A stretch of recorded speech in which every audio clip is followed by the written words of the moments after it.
Hey guys, DragonWolf here, DragonWolf Gaming, and welcome your faces to my newest series here on the channel. It's a series you did not expect, is it? It is still a Game of Thrones series, but it is not in Bannerlord. It is in the wonderful game known as Crusader Kings 3, or CK3. Welcome your faces to the start of our adventure in the world of A Song of Ice and Fire, or Game of Thrones if you watch only the TV series. This is going to be my House DragonWolf run. Yes, it's a bit on the nose since I am DragonWolf, but that is for what I thought I would start with jumping into CK3. So, be sure to sit back, grab a snack, grab a drink, give you utmost support, have some fun. Please sure to like, comment, subscribe below, hit that bell notification to get everything here on the channel, because we do still have our Warhammer series running here on the channel in our Sea Lord Aisling run, which is still continuing despite the problems we had at the last episode. But don't worry, we're still continuing. And you can even colonize and repopulate Valyria itself. So let's jump into a new game and see what the map looks like. So you even got a new starting point. Normally you'd only have Fire and Blood, Black Dragon, Unlucky Rain, Unmaking the Realm. In this mod, because we've added the legacy of Valyria, you can actually start as King Aena of the Targaryens. Wait till Aegon is born, or if Aegon's already born, I can't remember, and do the whole conquest. That's why you can see like Emperor, Valyria, all that sort of stuff. You can even start with Valyria, completely populated or whatever. Emperor Valyria is funny because Valyria didn't really have an emperor, but CK3 has to work like that. So Fire and Blood is where we're going to start. Yeah, we're going to start with Fire and Blood. All the dragons will be in the game. That'll be awesome. Right, difficulty. We're going to go to normal rather than hard. Normally I play on hard, but that's because I play with cheats. But I like to make it harder for myself so that even with the cheats I'm not easily winning too much. Right, so you got Prince Daemon, King Viserys, Lord Corlys, all the characters from the House of the Dragon show. Right, let us create our own ruler. UI issue. So now they're all dressed in this. Look at that sleek uniform. Look at that uniform attire. Everyone's back to normal. Everyone's wearing their lovely stuff. Look at it all. It's wonderful. Even if we go all the way over to a shy. What's this place? I've never seen this place before. That's new. Okay. I didn't even notice that was a place. Okay, cool. Yeah, all the way over there. People in Sora, so they're all tribal like. Oh, you know what I need to turn off? Where's settings?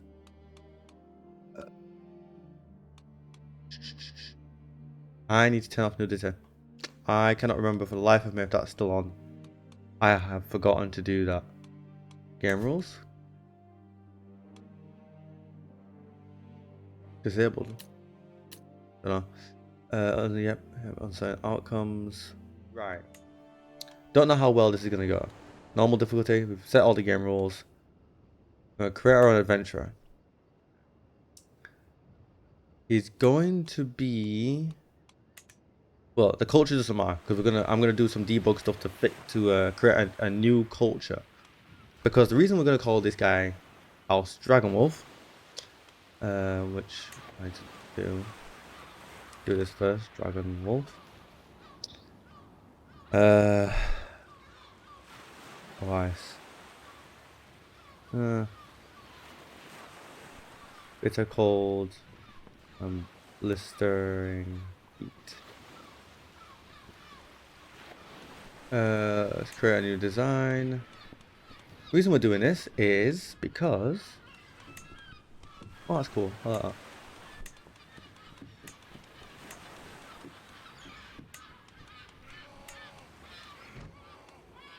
Is because I want to establish a kind of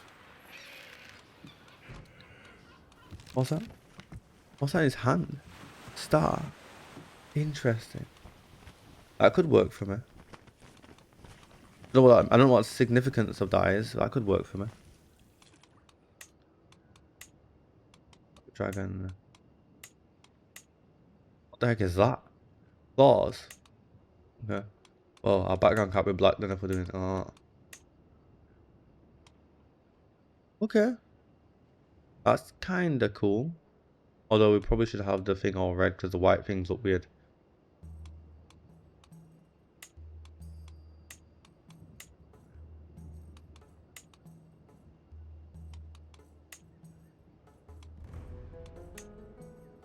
Yeah. Yeah, I need to go back to the... Oh no, that does change his eye color though. No, we'll just leave it red. Go back to being that red. Is that one? Not quite. Which color is it?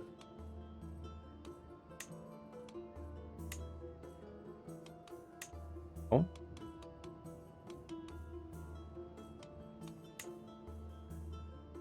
I don't think it's a standard color, is it?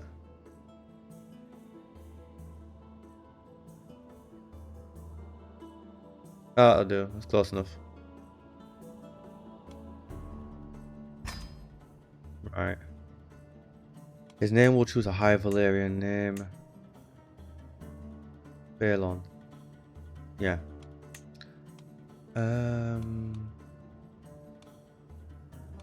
We'll give him a level 3 skill. Make him young. And heterosexual, faith of... I'm going to choose... No, I'm not going to choose one of these ones where it's like worshipping dragons. Doesn't make sense for our run. He needs to be... Faith of the Andals, where is it? I'm being blind, aren't I? It's probably right in front of me, I just can't see it. Where is it? There we go. Faith of the Old and the New. I like that one. Brings more unity. Right. Traits. Traits.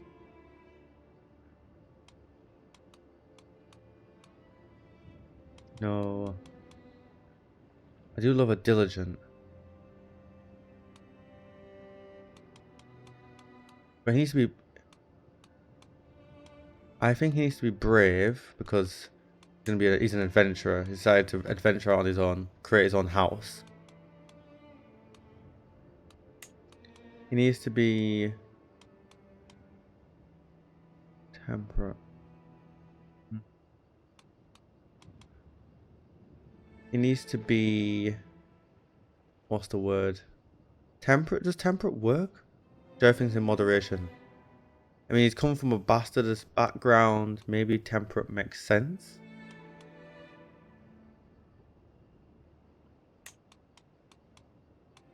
And you can give him a third one. Ambitious, because he's an adventurer, I guess. Other traits.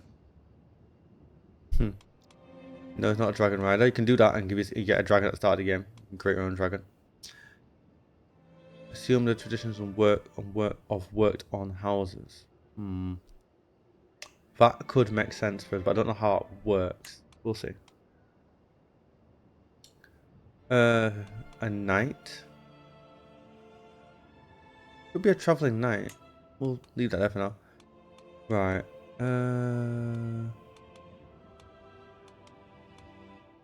This stuff is cool.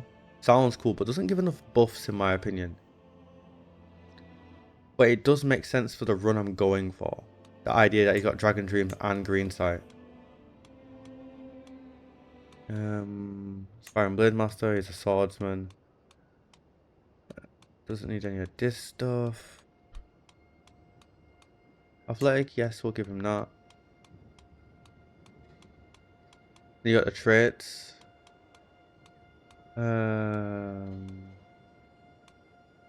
Make him intelligent and Herculean. He's not pure blood. He's not fecund. He's not strong. He's not shrewd. Not a giant either. He is a... He's a bastard.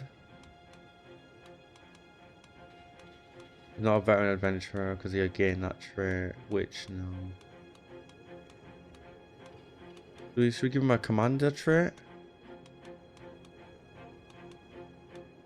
Oh, got the. We'll give him a trained fighter. Got these traits. These are cool. Oh yeah, knight errant. Give him that trait. I don't know what this stuff is. This blood stuff that they've added to the game. That comes in with the Valyrian one. Traveler.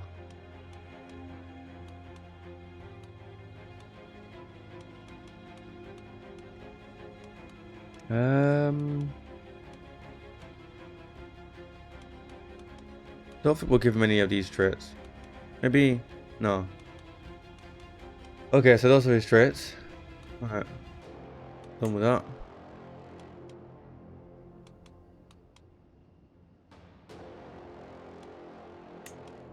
His appearance.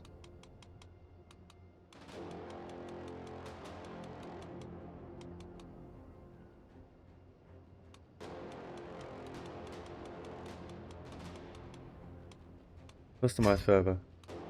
Right, aging, ageless, or whatever.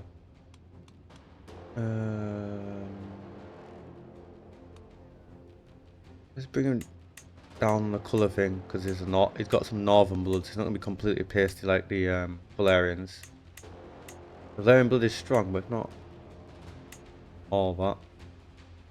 Is that the right level of? Yeah, we'll do that one. Hair.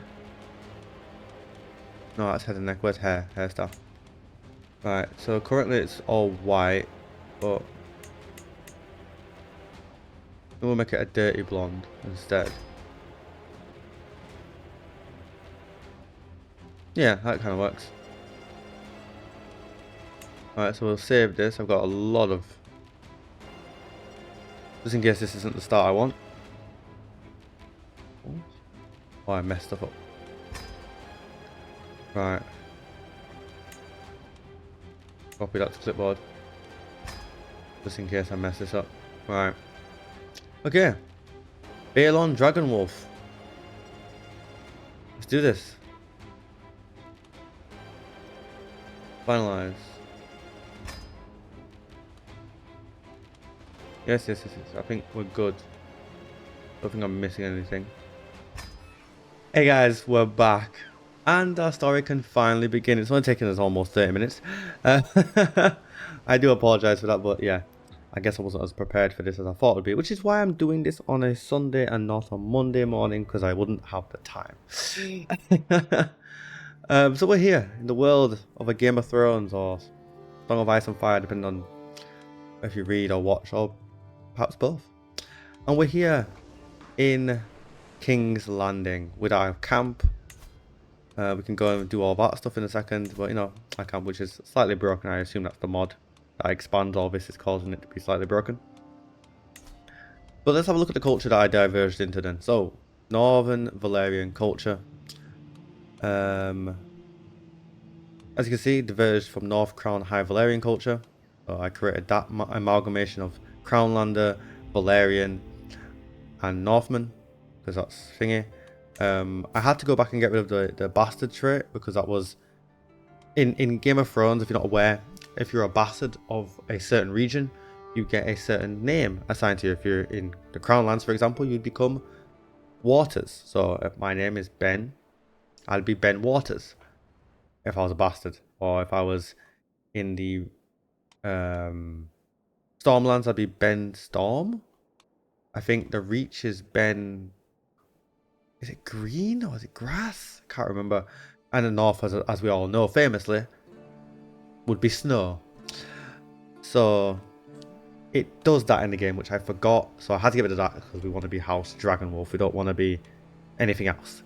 I also changed that a bit and added some white to it to incorporate the snow, and changed the house motto, I guess, to blistering heat chilled by ice. So yeah, we're here. We need to choose a lifestyle. I think we will choose Wanderer for now. and do a destination focus. I like Wanderer. I want to wander around the map, do all this stuff. We need to choose a patron aspect. Oh, we need to... Hold on, I didn't even talk about our culture yet. So we've got Ancient Miners. We can build quarries anywhere.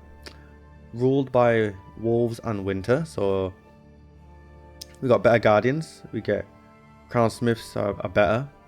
You get winter wolves as a men of arms. You get, you know, custom men of arms in this mod, which is awesome. We have sorcerer's metallurgy. So we get better artifacts. We get, you know, prowess per devotion, which is cool. Bound by bronze and iron. Bossy trait. Winter soldiers more likely. Diligence more common. So that's cool. Born of the Blackwater, we get the royal crossbow, and we get better bakeries.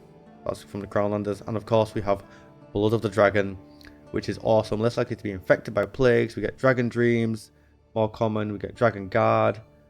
Learn more languages. Good stuff. Got Wise Men, Mystics. I think that's from the Northern culture, so that's pretty good. We're native. We don't speak Valyrian. We speak... Well, actually, I don't know if my character speaks Valyrian or not, but naturally, our culture will speak the common tongue because we're from Westeros. Equal martial, which is very important, so we can get cool women fighters as well as men. I always like that. Gives more options. These are our current set of innovations that we know and don't know. Because we're not landed, we'll be quite a bit behind on certain things, which is fine.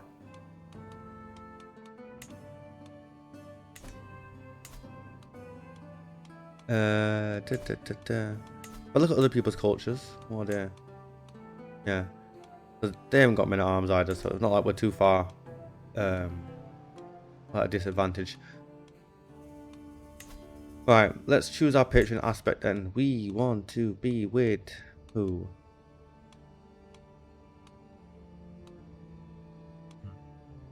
I'd choose the warrior normally if I was going for fighting and stuff, but we're not. Maybe we should go with the father. Yes, that's our patron aspect. Since we don't have one. Kind of fitting our character would lean that way since we don't have a father. We're a bastard left on our own. Let's get a maester to the camp. Make sure you can meditate at Weirwood. Right. Okay. Let's see if I can do this. Right. First things first. Let's visit the castle holding and see if we can recruit some people. Got 5k, which is a lot of gold. I gave myself a bit of a buff of gold. A bit of a leeway to mess around with stuff at the start of this. Because... Again, I'm terrible at this game, and managing its economy is not my strong point. So, let's have a look at the Red Keep. So, the red, there's gonna be a lot. Huh? Typo. I thought I was stuttering, and I was like, no, I'm reading it twice because it's there twice. Okay, right. Okay, that was weird. That was strange. Odd. Right. Drag the camera back up here. Right, let us visit the local training grounds. Right. So, the Red Keep castle grounds are, as expected, furnished for martial purposes. The casks of arrows, stray pole weapons, and handsome stable, and the like. The training ground is just outside the gates, and a handful of garrison guards are dawdling around the entrance, either half asleep or polishing their weapons. Denny's the frog. I think that's... Oh my gosh, he's got... Why has he got grayscale? Oh no, he's not got grayscale, he's just scaly. Okay, so he's... Okay, he's just got a skin condition. He's not got grayscale. Oh! For a second I was like, are you joking? That's a rough start for me. Looks around contemplatively. Then ponders the robust banner depicting the Targaryen coat of arms, gently swaying in the wind. Let us visit the local training grounds. We could do that. I will not be doing this each and every time. We'll do it now because I've got gold to spare. But this is a good way to, you know, buff up your prowess and stuff.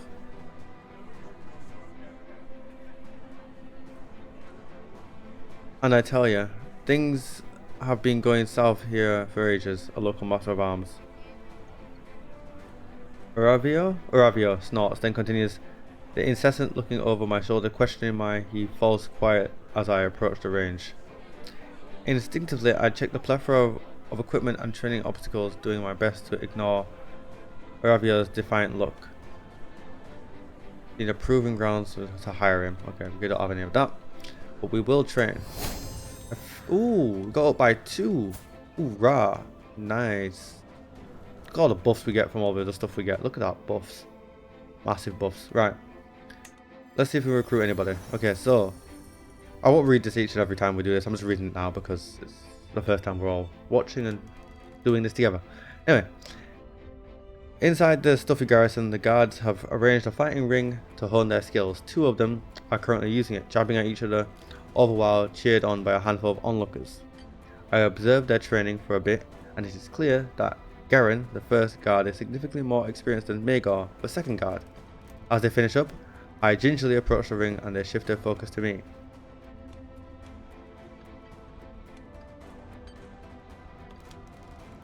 The timid is better than the other guy. No, he is better by a significant amount. But do we want to recruit him? I suppose we shall. I fancy a round of dice. Nah, that's just losing money. Right, we're done here. Let us mingle with the local tavern. The tavern gathering travelers and local crownlanders alike is brimming with activity. A storyteller is seated by a fire a bit further in. Up front, a gathering of shabby chums pester the server for more mead, and at a corner of the counter, a bewitching enchantress sits, seemingly bored. Dennis looks around at the jumble of individuals with an intrigued glint in his eye. Yeah, who is that? Okay, she could be okay as a potential wifey. Oh my, who is that? I'm intently observing the enchantress sitting down by a nearby table. The tavern owner called her Gale, didn't he? She looks puzzled as I approach her, possibly because my internal turmoil is clear as day on my face. Why would this bother me? I am Master Balon of the Outlaws of the Hearth, damn it. I keep reminding myself of the recent accomplishments in order to remain calm. I am mostly failing. So we can pay her to join the camp, just straight up recruit her. Do you like to fish? You have me hooked. The Riz levels, the actual Riz levels of my character right now. We don't have Seducer. Right, do we just try and Riz her up? Starts ignoring you. Hey, she's charmed. The Riz was risen. My brother's got game. Balon's got game. Oh god. I don't like to start having children and stuff so young, so we're not actually going to Riz her up. And the reason I don't like that is because I like to spend as much time with my characters as possible. So if I'm playing as a male character, I like to have children around 30 plus. That way the children, when they grow up, my characters are heading towards old age, and maybe hopefully by any chance he'll die and we'll have a young character to play still. But I doubt that will happen with the Valyrian blood and stuff, so but I'm still going to try and aim for children around 35 if I have the option. Right, let us see who's up for recruitment then, because let's hire some more people. So, approaching the crew of the unemployed Crownlanders, I raise my voice and address them directly. I'm looking for some skilled, reliable people to join my camp. Who among you are up for that task? Interested parties introduce themselves as Arnold the Impatient, Humphrey the Placid, and Damon the Wrathful. Wrathful. I don't know what my mouth is doing there. Denny's hums and peers at the prospects as I consider which candidate to recruit. We're going to recruit the one who's got the best swordsmanship, which is... Oh, cool. Damon the Honest. I thought it said Damon the well, I suppose he would be the best. He's not the most expensive to recruit. That's good. He's the cheapest and he's the best. Come here. Right. Wouldn't mind hearing a story or two. So we get... Oh, that's good. And the egg fell. It parts, forming the ocean. The egg's yolk becomes the warm sun, and the white becomes the beautiful moon. But that story is for another time. The story gives a mysterious smile, leans back in his fireplace seat, and takes another sip of wine. Right, we'll do that. I think we're done here. Thinking of something else. Town crier. Town crier perks up as I approach, incessantly chattering about the nearby contracts posed by local nobles. She is accompanied by a friendly, shifting white and brownish grey old cat, who looks at me with the clearest blue eyes as I intently listen to the narrated listings. Guild collaborators wanted to handle delicate matters. Learned custodians required for scholarly work. Righteous harbingers needed to help uphold order. Let's do the Justicar one. Head back. Right. Undo that. Awesome. Right, we've got a plethora of contracts to do. Yeah. Moving your camp. Speaking of camp, we upgrade it. We've got the money. We'll do that. Right. Check the innocent. This will be good for our crowned errand thing, which will level up that skill. Make progress on the captain of board. What? Captain of board decision. What's that? Captain of champion, faithful thingy. Captain of board decision. I don't even see that. Where is that? Definitely not there. So some sort of hidden decision then. Okay. Travel to accept. Let's do some customization of routes. We're gonna hit that up. We'll hit that up. Yeah. We're also gonna lower games. Oh, no, game speed's at 3, so that's about fine. Go out for talent, and we will. I don't think we need to hire any mercenaries right now. Alright, it should take us 19 days. Let's travel. Go.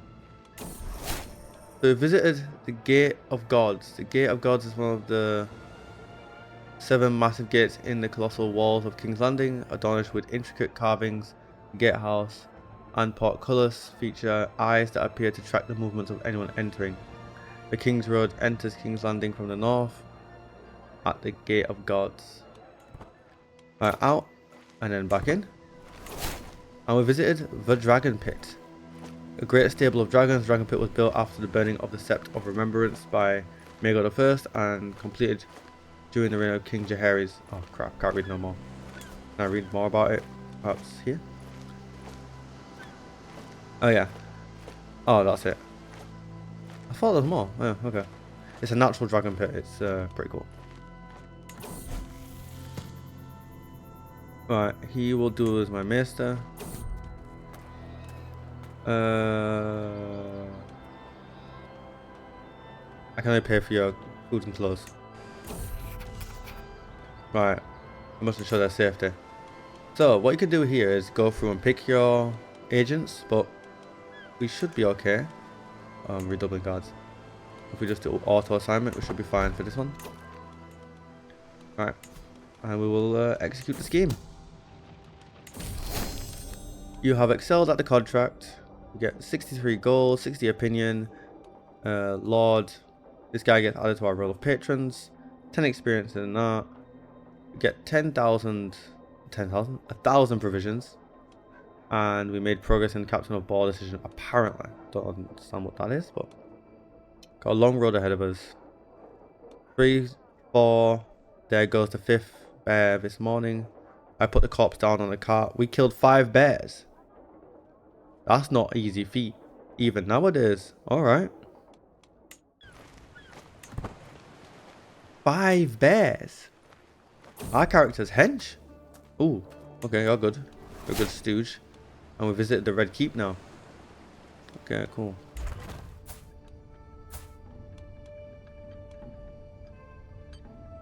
You're cheaper. Let's mingle with the locals. Who is that? Hello, lassie. Oh. She's lustful. She should fall for that one. Hey, our brother's still got the riz. That's 2 ladies into the camp for free. That sounds so bad. Let's see who's up for recruitment. We need fighters. Who's a good fighter? 63. We'll hire this guy. We've got to be careful with our gold. Look, it's falling quickly.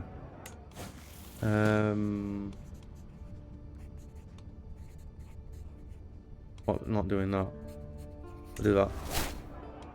Okay, 100 points into intrigue. On Cryo might have some stuff. Diplomacy, collaborator, hireling. Do that one. There's a lot of jobs. This is the most jobs I've ever seen spawned at King's Landing. Alright, let's go do that one. We don't have a caravan master. Is anyone good at it? No. That's fine. Let's go protect the innocent again. Get some more points into Knight's Errand. And we will, yeah. Look at all these points of interest you have on the map as well. Look at them all. So cool. Even Valyrius. Right. Can I travel out of my way actually and go hit up any more points of interest on like the way back? I can. Right now we're not going to do it.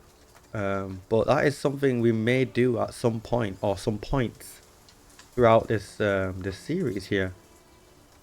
Right, just as we're about to set out, it starts snowing. Snowing in the south. What? Okay. I can't help but curse my poor luck. Apologies guys, I yawn just came out of nowhere. Anyway, but I had seen the clouds coming in for a while. It doesn't seem to let up anytime soon. If we want to make our journey on time, we have to set out. But riding through a snowstorm is risky at best. No, we don't want anyone to become ill. We'll just take a break. We'll wait. We're not in a rush. We can delay 7 days. Right. We must ensure their safety. Same job as last time. Speed that up. Oh. Leonard Valyrian takes to the skies on sea smoke. Look at the dragons in this game. Just look at the dragons. There's dragons. There's dragons. Oh, so cool. So cool. Oh wow. There's dragons, man. There's bloody dragons. It's so cool. Anyway, plenty in common. Life in close quarters tends to magnify relationships, good and bad. Fortunately for Lucas and Tansy, their common interest in bawdy. I heard that word before. Jokes and lusty comedy.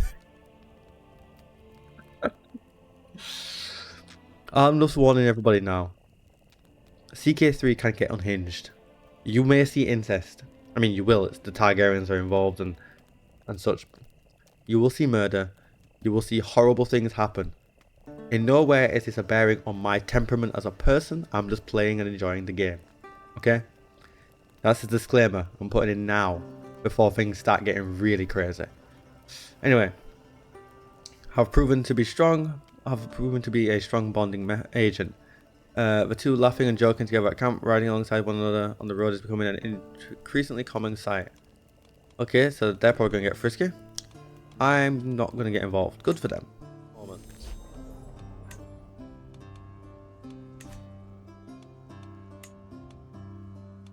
Right. Oh. All of white swords. House Darkland has provided members of the Knight's Guard since the beginning of the Order, which has been a huge source of pride for the house. Oh, okay. I study in Marshall. Kendall, the local captain, and a few of his officers greet me as my entourage enter the military camps of Duskendale. I quickly dismount, eager to inspect the local barracks. Positively brimming with activity. I nod, appreciating the organized chaos I am observing. Now, what would... Ooh? Now, what would leader want me to do next? Kendall looks at me expectantly. What would leader want to do? That makes no sense. Anyway. You should join me. How good is he? Oh, he's good. You should join me. Oh. Oh no, he is. He did join. Nice. I thought it failed. Alright, we're gonna lower the speed of that. Danger, this is fine. Traveling through the sometimes harsh environments has invigorating effect on at least my state of mind and vigor. As I glance at Tansy, however, she does not appear to be doing as good. Oh, she's ill. Her movement is laboured, her breathing heavy, and spontaneous bursts of coughing ripple through her body. Clearly, she's not well.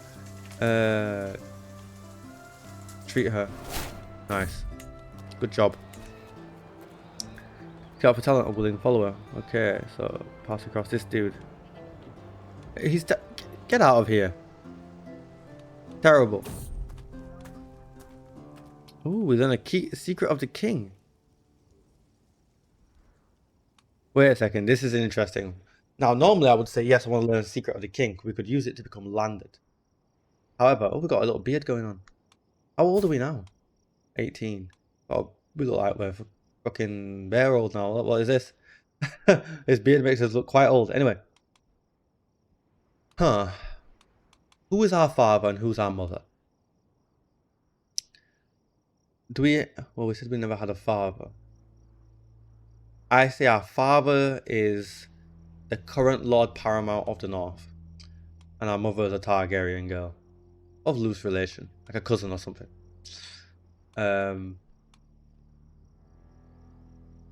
Right, that's what I will say. So yeah, tell me about the king. Did I learn a secret on the king or? Spies, secrets. What was the point in that? I didn't learn shit. Okay. Anyway, that's crap. Night by the campfire. Long after night has settled, I find myself laughing, telling stories, and drinking with my Captain Damon, my Captain Garen, and my Captain Tansy. I didn't know he had it in him, but Damon ends up telling a particular ribald story about 4 peasants he had seen in King's Landing. After drying my eyes from laughter and drinking a bit to clear my throat, I will tell a story of my own. Right, we're back in King's Landing. We're going to visit this again.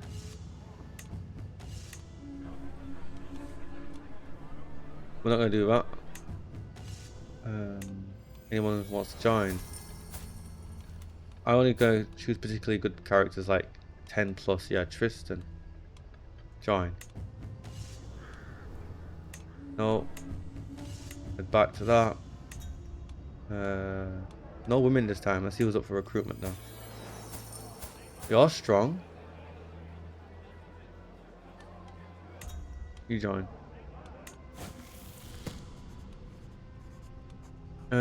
Let's do that. So, if I look at my captains, does it say that they're all allowed? Okay, they're all allowed to fight, isn't it? Because of my culture. Okay, fair enough. Right. Another thing I want to do is talk to the town crier.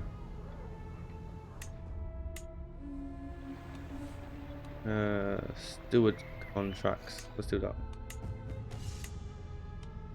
Right. Able to accept.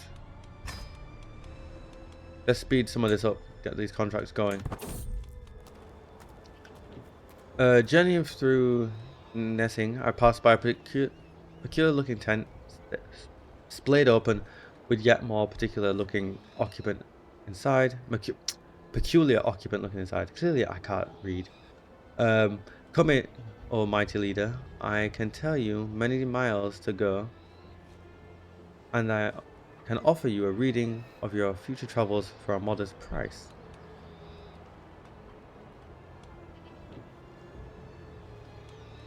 Just come with me. Where's our task? Oh, pavilion completed. Get to this one.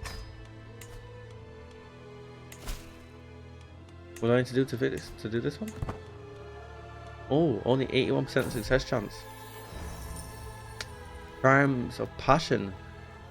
Rounding a little cluster of tents, I leave my pavilion. I come across a gaggle of followers having dinner around a small hearth. Curiously, both Joseph and Eleanor are amongst them, neither of whom particularly enjoy one another's company. We have time to ponder such a strange quirk of seating. Eleanor mutters something inaudible, only for the whisper to send Joseph into a blinding range. With a flash, a weapon is drawn and blood about to be spilled. Oh gosh. Intervene. Oh. What are they trying to kill each other for? Whatever was said can't be that dire. Starving soldiers. Okay, I thought my thing was out of something. I looked. I saw my head turned instantly up there. I was like, no. A figure stumbles into camp, dirty and tired, clearly in need of a square meal. His name is Lothar, he says. We could use another blade. There are more like me. He gestures off into the distance. All of us left to rot after every petty conflict ends. Our sword arms work as well as ever, but our lot is to wander and starve. We're the only ones who won't rob the vulnerable for food and valuables. I'd rather die. Okay, join the camp then, brave soldier. Yeah, we're gonna need to let this one play out a bit. Ooh, we've got a point in wondering. Organize camp or find your way. Feel well prepared. Decrease the dangers there. Oh, he got a pet dog, did he? Good for him. And the pavilion is there again. Right. What do I want to build next?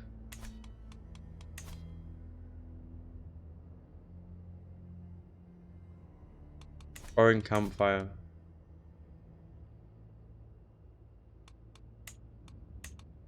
Let's build a campfire.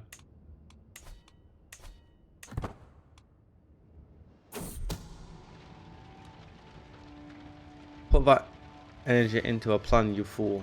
Focus on goal. I'll take the experience actually.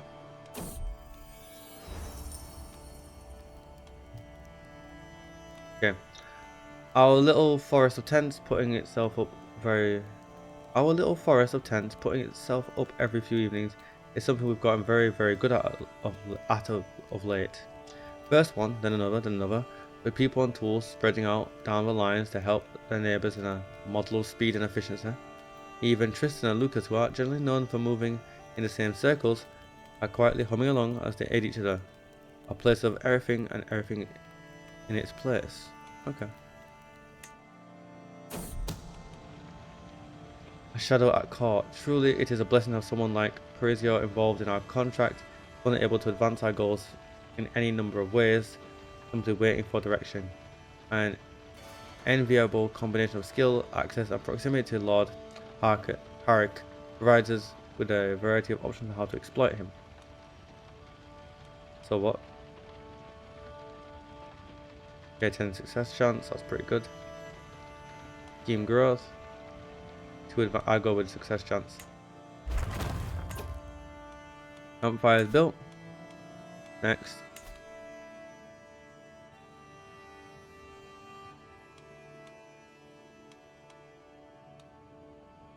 Baggage train.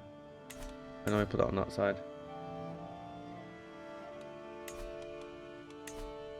Oh, we've been at this for months, have we? I thought the 10. Wait, where's the 10 success chance? I thought I was meant to go to 91. Right, fire and friends. Each night, one fire becomes the hub of the camp's social activity. I assume this event's firing because we've got the roaring campfire now. People coalescing around my inner circle to wag tongues and trade friendly barbs. Tonight is no exception. Look, all I'm saying, Chartles? Tansy, to the giggling of several other followers, is that poor Renifer might be a little too willing to let bygones be bygones. But what's a little dog murderer between friends, right? Happens to the best of us, and also him. Sorry, what? Dog murder? Is he the one who had the dog? Did someone kill his dog and he let it go? Let's try and turn the tables. Oh crap. I went a bit too far in protecting the other person. Whoopsies. Alright. So baggage train is there now. And I'll get a supply tent. Credit guts. Answers more opinion of us. Why? Let's just do that one.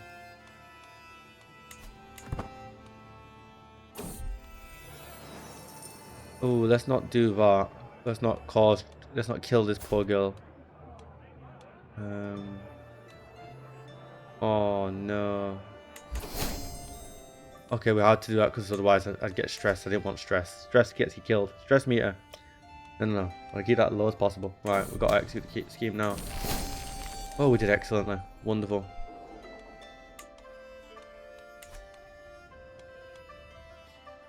Right. It's a duel demanded.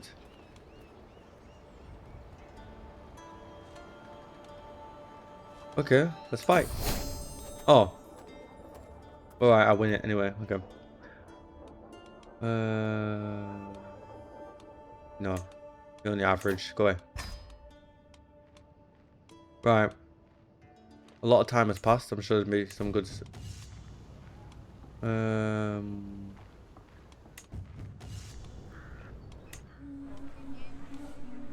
No.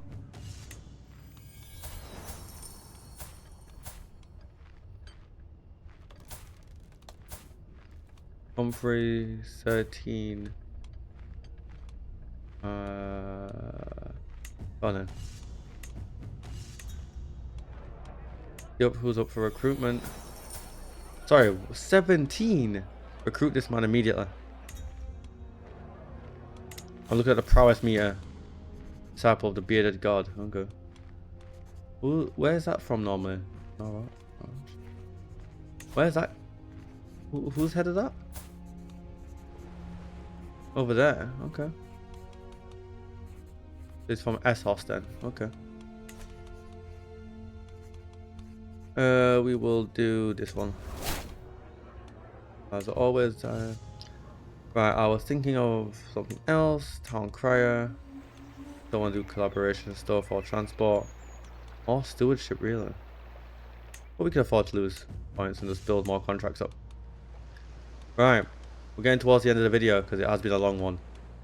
Let's try and do all the martial contracts whilst we have chance. Bravo. Let it run up 5 times speed just... Oh. I shall break 300 lances. Speed this up.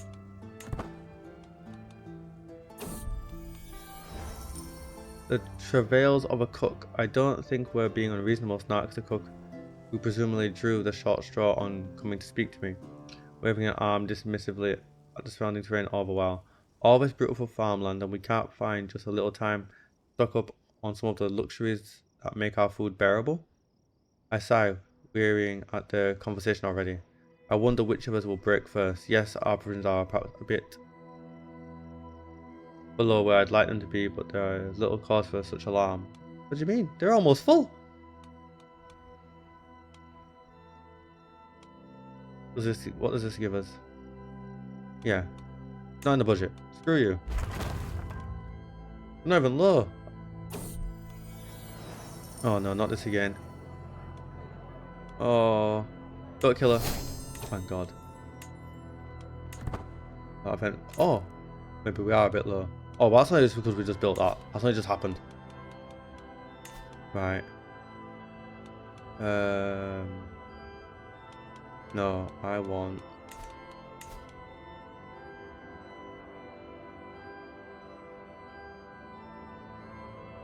Camp perimeter. Yes. Build that.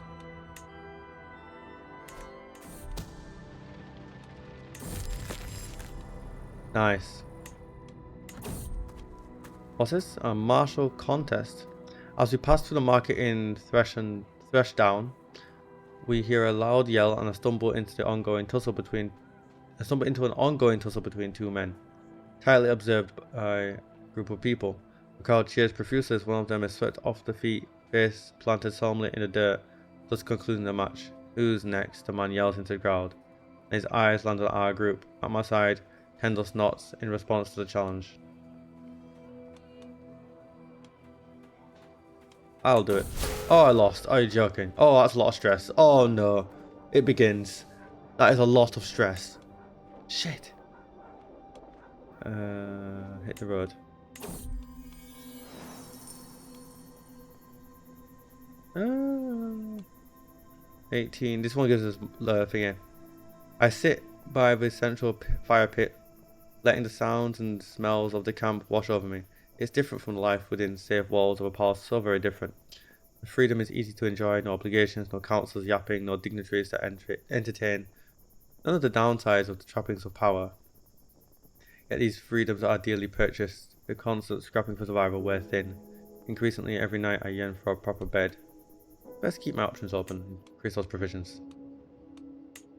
So we're back here now. Hunt criminals, protect the innocent. Hunt criminals, hunt hired muscle. Let's protect the innocent. Customize the route.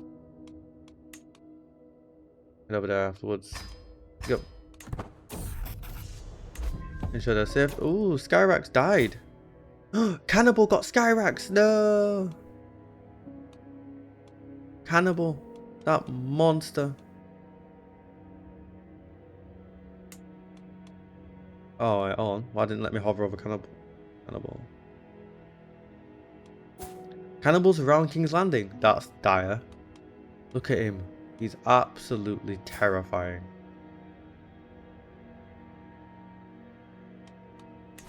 Cannibal's story doesn't make sense to me though as well. Like no one knows where he came from. He just appeared and started eating dragons. Someone somewhere messed up. Bound together. As this camp's leader, when two of my more notable followers wish to wed, it is my right to have the last word.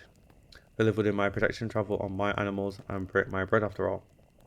Today's hopeful couple are Lucas and Tans. Yeah, these two. We thought those two would get together, and with everything else in place, they only await me waving my permission or else signaling my defiance. Nope. Alright. You guys can marry. How old am I now? I need to start looking for a wife yet.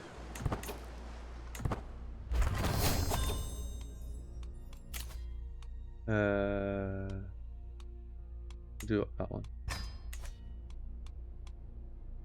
And nope, what am I looking at this? That got built.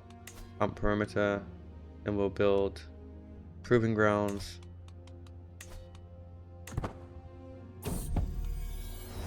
Without friends or protection, I am interrupted from my stroll near my pavilion by the approach of a nervous stranger, a woman who introduces herself as Cassia and is clearly as alien to... Who? Oh, I thought it was a person. The good Tilth as I. Lord, I find myself ill at ease in these lands, and I had hoped that so worldly a man as yourself might prove a willing to take in a homeless disciple. Oh, she's albino.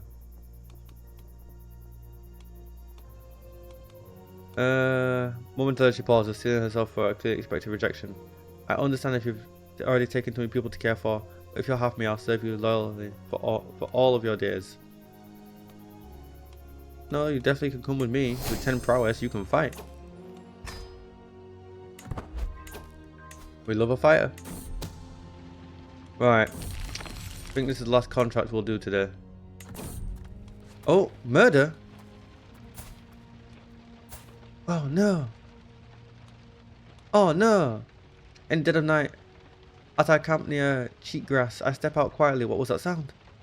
That's when I see it.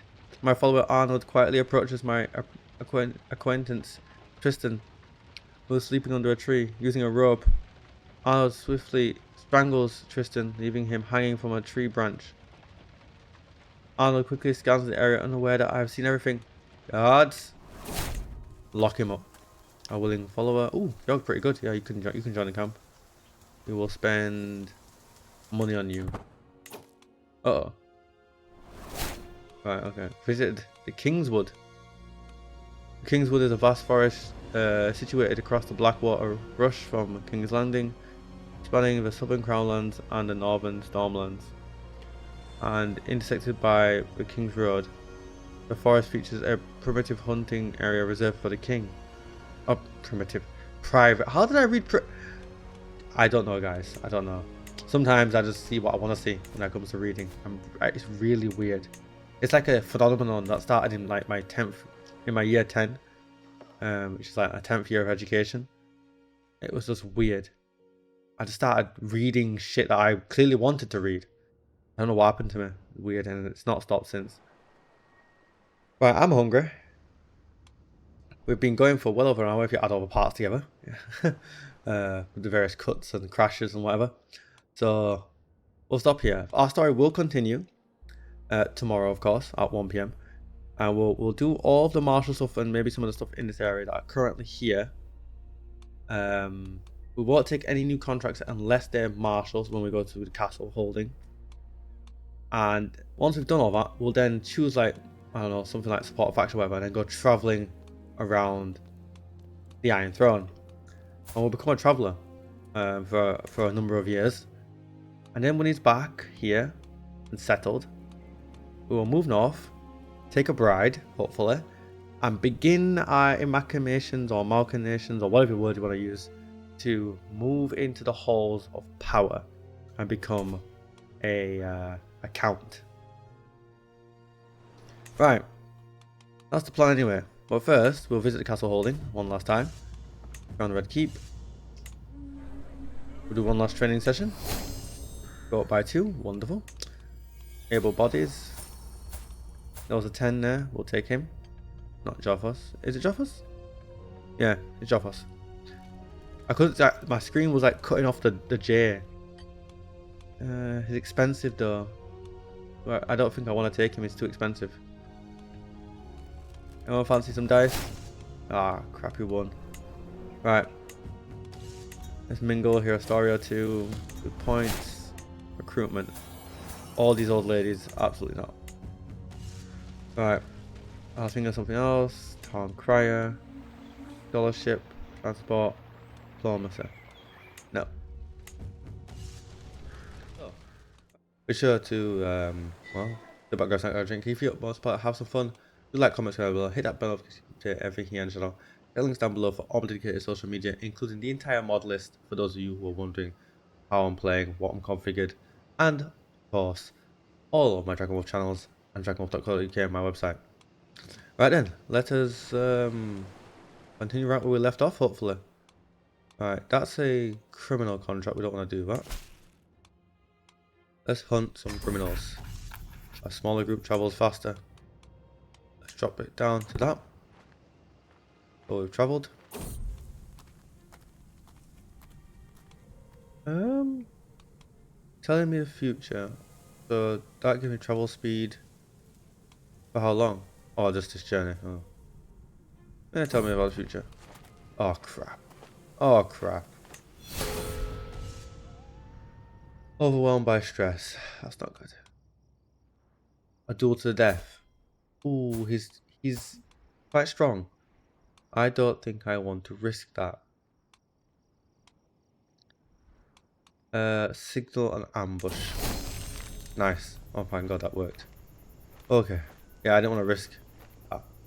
We've got 20 experience in Knight Errant. Captain Errant now. Okay. Unfortunately, we got a lot of stress and I do not want to do... Oh god. Recently, I feel like I'm not worthy to be leader. Do others doubt themselves as I doubt myself? I try to be good, temperate, but my mouth seems to water constantly. Makes me hungry. Why am I so damnably, inhumanly hungry? Damn this universe for placing such responsibilities on a wretch like me. Flagellant. So I can hit myself. What's this one? Unnecessary purchases. I think we're gonna have to choose this one. But it's temperate. He wouldn't do this. This doesn't make sense.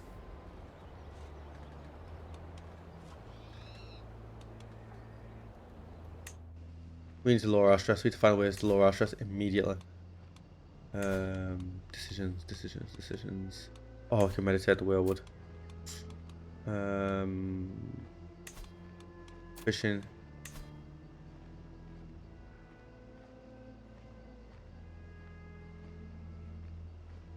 Do that.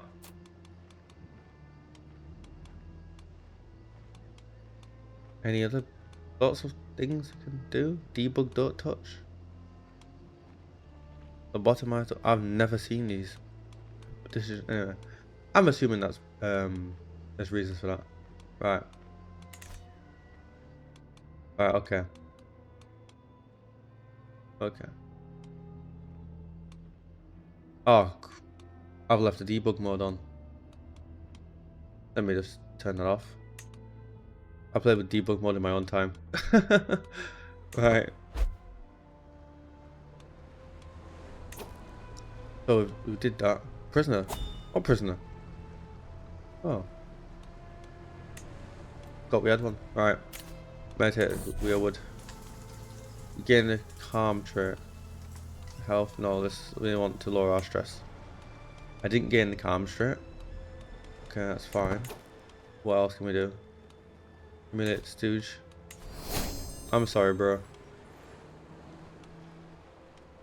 I lost 78 stress. Good. Go fishing. Opportunity to make friends. Let's reflect.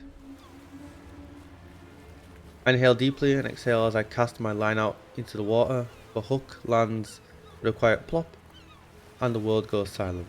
My vision wanders across the shoreline, having a moment alone to process my thoughts. Life as an adventurer is not all that bad, but no life is without stress. I close my eyes for a moment to rest, and then when I am suddenly jerked awake by something pulling the fishing pole out of my hands. Okay, 22 stress is good. 44 stress is better. Yes. Pole floats away from you. We'll let it go. Right, we sorted that mess out quickly. Gotta really manage to stay on top of stress in this game. Really gotta. Right. Let's tour the castle. Have a look at the Red Keep. Training grounds. We're not gonna do that.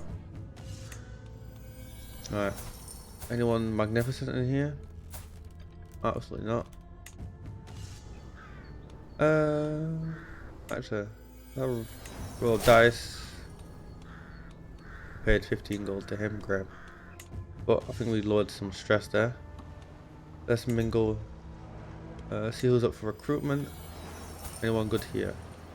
Ooh, 14. Tristan, how much does he cost? 200 gold. Go on then.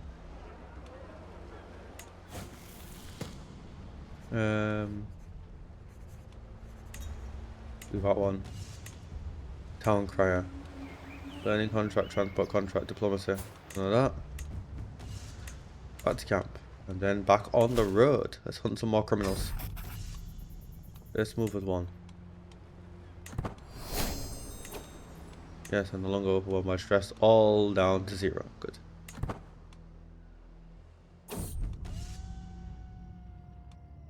Oh, how strong are you?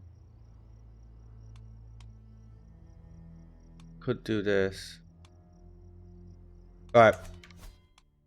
Because I've seen deaths happen with better odds. Just in case. Also, I've moved the camera down here because CK3, like other Paradox games, who they make all these grand strategy games like Europa Universalis 5 and Europa Universalis 4 and all such forth, and Hearts of Iron and stuff. They make use of the full screen to tell us of information with events and stuff, and I feel like I'm better off down here hiding how fast the game's going and the date rather than hiding character portraits and such up in the top left corner. So hopefully this is a better position. Let me know down below. Alright, overwrite save. Yes. Okay.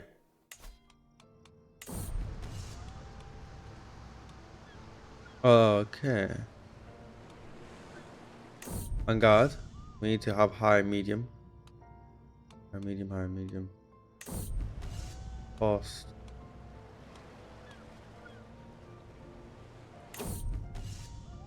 Okay, this is... Oof.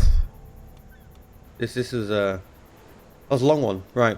My mace arm moves fast as lightning and strikes as hard as thundering stone. Honestly, it's admirable that Arena is able to withstand as many mace blows as she does, as I rain down on her with the fury of a thunderous storm. It takes a minute or two, but I eventually beat her into a bloody, twisted, screaming heap. Only when I'm satisfied there'll be no last chance for revenge do I administer the killing blow. Oof, that sounded brutal. Yes, need to get that trait up. Oh, well done, thank you.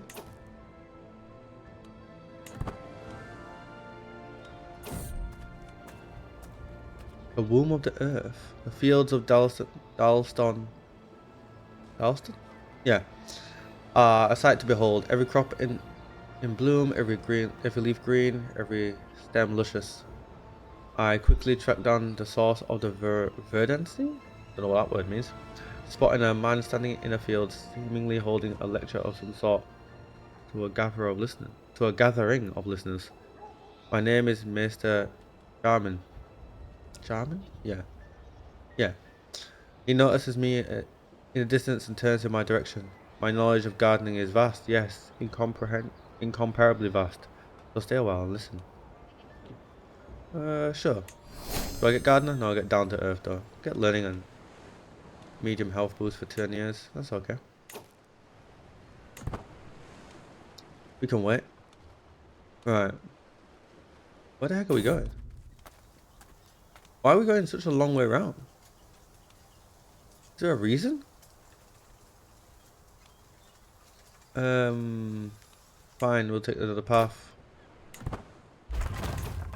Why is my camp going here? Why are we going here? We left. We're going here. Why? This is odd, isn't it? We built proving grounds, right? What else needs building? Barbershop. Make some money.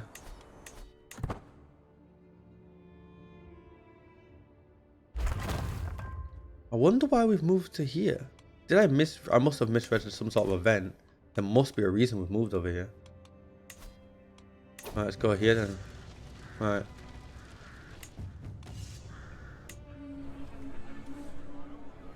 Okay, 62 to be our master of arms. How good is it? 8 is 30. Go on then. I got the money, why not? 10, 2. You're very old. No, thank you. Seals up for recruitment. 19. Yep. Have to. 19 prowess. Bloody hell. Go on then. I'll do that. Right. Hunt some more criminals.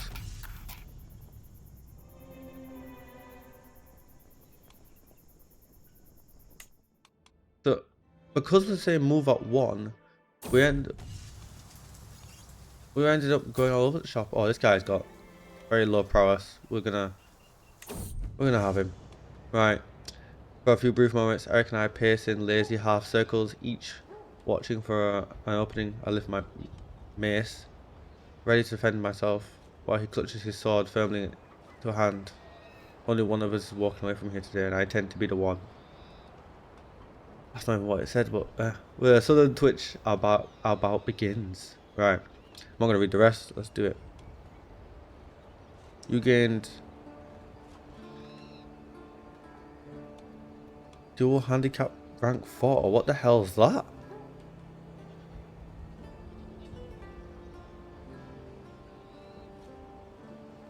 Why do I gain this? Alright, we'll do strike power riposte. Nope. Oh, okay, go on then. I'm the fastest blade in Northern Valyrians. Strike power riposte. There we go. We'll beat him to a screaming heap as well. Poor bastard. Alright, get that. Going adventuring. Okay, so we visited Inn at the Crossroads. A small inn situated north of the Trident. It sits at the crossroads of the King's Road, the High Road, and the river. I think it's, wait, where is it? Inn at the Crossroads. Where is it? Inn at the Crossroads. Is it here? There it is. And the River Road. It has seen the beginning and the end of some of the continent's greatest events. Okay.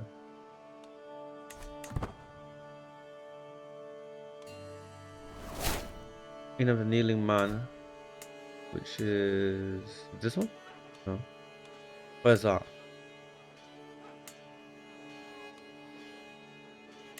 I don't know where that is.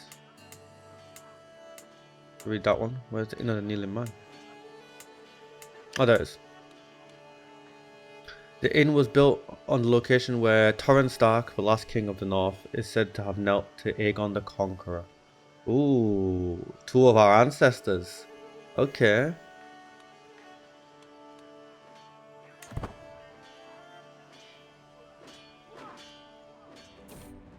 Let's go traveling, maybe. I think if I do this one, travel to accept. Right. Okay. So, who is our best bet? That's our. Excellent. We want to scout for talent as we go, and we want.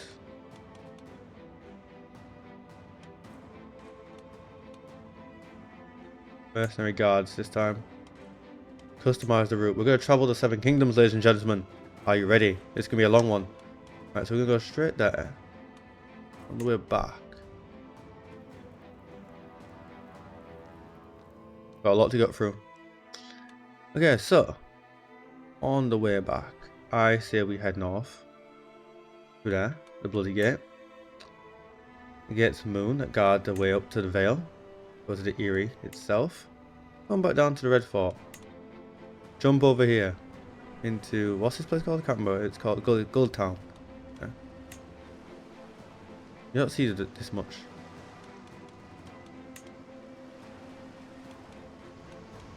Port of Anne. Or Aaron. Up Cliff Haven. Isle. Runestone. Come back down and hit. Is this on our way? Yeah, this is on our way back, isn't it? Take as much time as we want, I think. We'll see. We'll soon see if we can take as much time as we want, but this traveling will give us a plethora of XP.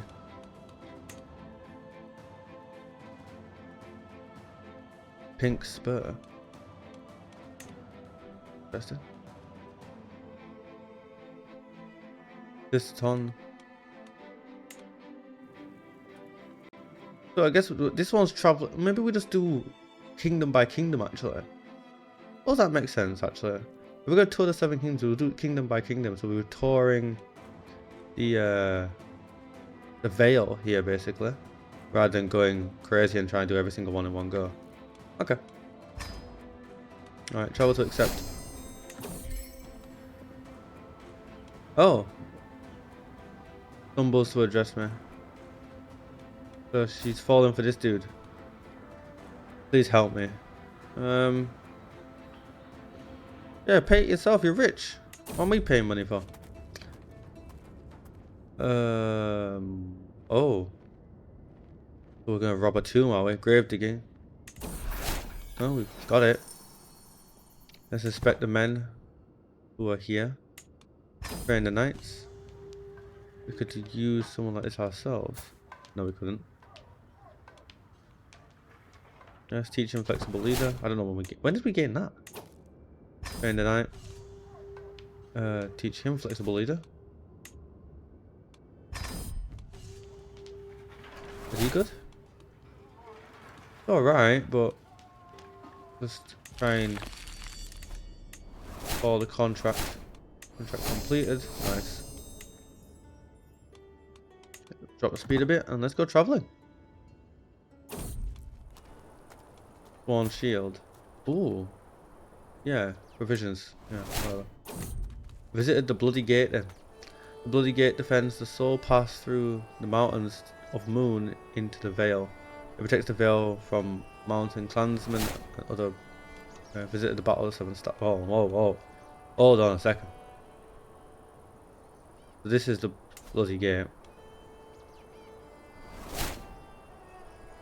It protects the Vale from mountain clansmen and other would-be invaders. And then Falcon's Winter Nest apparently. Anyway. The Falcon's Winter Nest. The original home of House Anne, the Gates of the Moon stand resolute. Where the Eyrie is famed for its beauty, it is a summer home and more palace than fortress.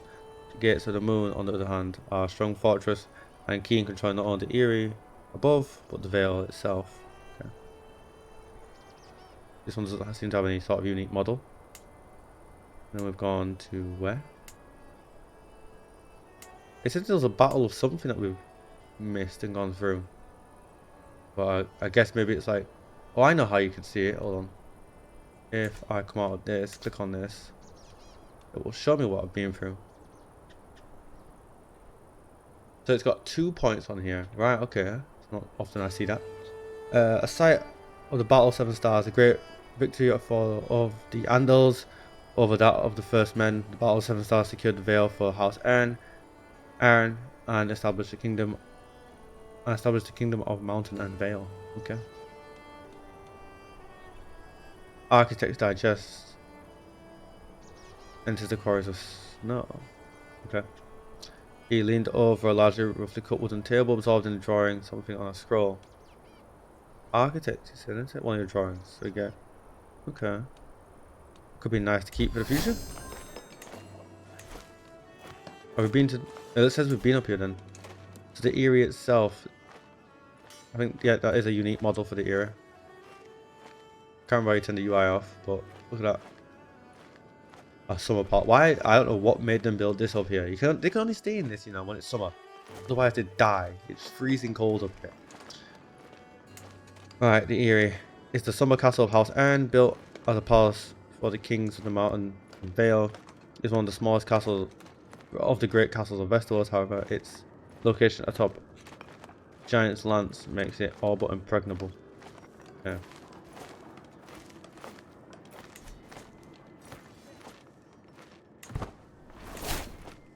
Visit the capital of the Vale. We got learning stuff.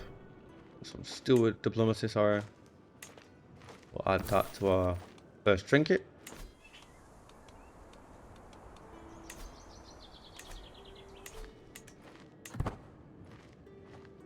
We're going now. Redstone wall. Whoa, whoa, whoa, whoa, whoa. How the heck has he moved that fast? What has happened? He was dead and he wasn't. Alright. Read this one then. Red Fort.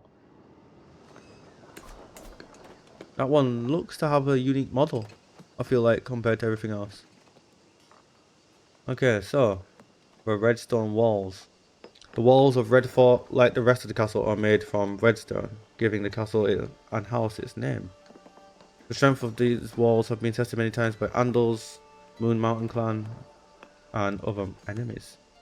Redstone walls, okay. What's next then?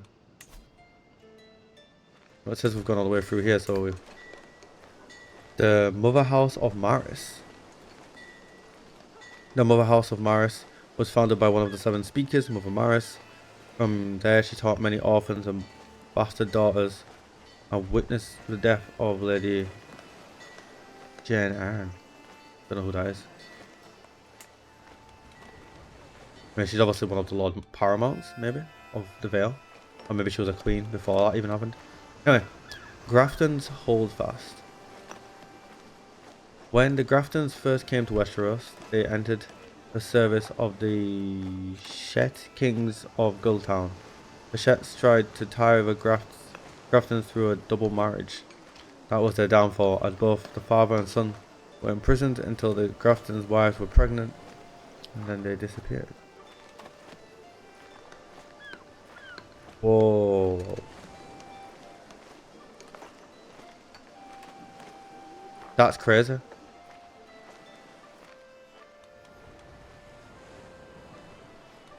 So are you Grafton then? Yeah. Whoa. So they they, they made sure they had heirs and then took this for themselves. That's crazy. Madness that. Gull Harbour. Being a chief port of the Vale, the harbour of Gulltown is known for its welcoming lighthouse and dockside market. From there, goods can be found from all across the narrow sea. I am assuming this is a narrow sea. Alright. Does it say? It should say. Yeah, narrow sea. So where are we now? We went through here. The Gold Feather House. The errands of Gulltown have long realized the key to control is golden trade. Having abandoned the Eyrie, they make their home at their estate in Gulltown.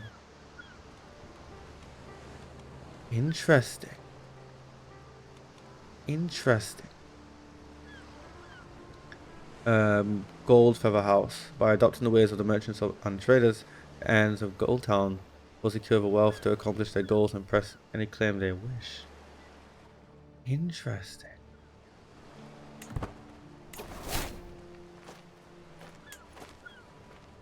Well, that's why they set up Gulltown like this in a multi-castle format, so that it can multi-county format even, so that you can have this little bit up there for the House Aaron. We've not got here yet, but Osgod Square, having lost the control over the city proper, House Shet has retained presence in the city, erecting a miniature castle within the walls. From here, the Shets guard the main gate. Also want to gain their position as masters of the city. Oh wow, okay. So the house wasn't completely destroyed. That's a mistake. Can't leave your enemies alive. You gotta destroy them. Court of the Merling Bride. Andals called her a sorceress, but those of House Upcliff and the first men of the Vale know Ursula Upcliff as the bride of the Merling King, who protected her island with not only sword and shield, but with the waves and torrents of her husband. Ooh, what? Did she marry the sea? I'm not sure what that means. Ooh, we getting... Ooh. Yeah, go with her. Get her for the job. Rather than 600 men, we're not fighting anybody just yet. Yes. Points. Get that one. So when we have kids to get that ability. Yes. Good omen? Yeah, let's not follow the duck. Bronze Gate. Where the heck is that? Oh, we're still going, that's why. Where's the Bronze Gate? Oh, it's over here. So the Bronze Gate, the fortress once belonged to the Bronze Kings, is guarded by a great gate with bronze adornments. With ancient runes carved in the stone that make the gatehouse. There was a lot of kings. The Shet Kings, the Bronze Kings, the Eyrie and Mountain Vale Kings. I'm sure there'll be Moon Kings over here or some shit. A lot of kings of the Vale. Wow. Ceremonial Keep. Where is that? Is that this? Yes, the Ceremonial Keep. Known for their adherence to ceremony and chivalry, House Waynwood has long been one of the pinnacles of the Vale. Yeah, that's all Waynwood. There's a lot of unique and cool locations in this game. It's just brilliant. They've managed to put them all in, and for a large part have, you know, unique models and such for them. It's just brilliant. Tip the host. An afternoon is quickly advancing into nightfall as we entered local farm estates of Cottergloom. The estate owner, Oddworld, greets us warmly and promises to host a lavish feast for us. Once the feast starts, we dine on a veritable menagerie of roast animals, stews and soups, bread and the like. Oh dear. Yeah, I'll take your money. Be an asshole. Right. Okay, we'll get some provisions. That'll be good. Oh, please don't get reckless. Rutter Mount. We got rough terrain expert. Yes. Where's Rutter Mount?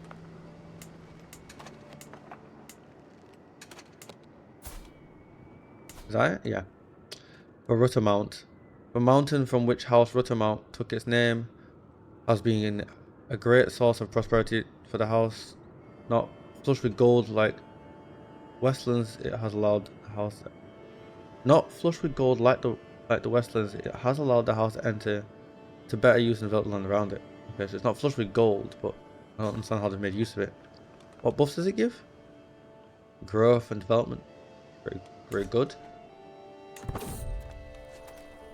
No, no, no, no. You're poor, go away. Where are we heading now? Into the Northern Vale. Traveled on anything yet? No, we'll be hitting up this place. Oh, apparently we've just gone past it. The Belsong Lake. Strong Song is built next to Belsong Lake, which has provided much needed supplies to isolated communities in the mountains. Okay. We built camp perimeter. I guess we should build baggage train. Not much gold left. Stalwart leader.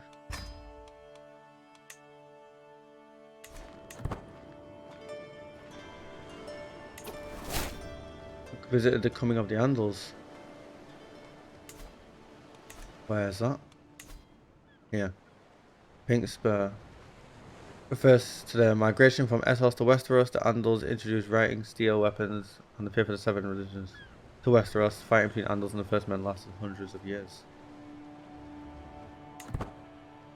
Until they were stopped in the north. Right. Tistaton. Oh god. I'm not going to say that word.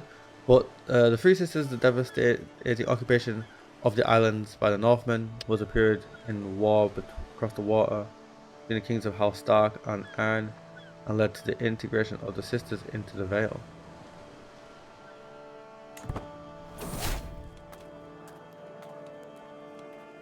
We popular 8 horses. We'll do the best one. We don't need to spend money on that. Yeah. So we went hunting, I assume. Oh yeah, we got a rabbit. It'd be a rabbit. It's hunt season. Right. Back down into the Northern Vale. What's this? The Wild Woman. Have you not heard of a leader? I roll my eyes. To say the flights of fancy are beneath me right now, but that would be an understatement. Open challenge for anyone, my lord. Listen, I know you're tired of matrimonial questions. This woman offers her hand in marriage to anyone who can best her physical ability. Go and investigate this wild woman. Is this her? No, this is a... Oh, whoa. I'm going to pay you provisions, but you're definitely joining the camp. Who's this wild... What happened to that wild woman thing? Is that going to be an ongoing thing? Whoa. This woman's epic. Look at her. Formidable fighter, strong, athletic, veteran adventurer in her own right. Who the hell is she? Wow. Ah, bloody hell. Right. Oh, this is the wild woman. I'm not surprised.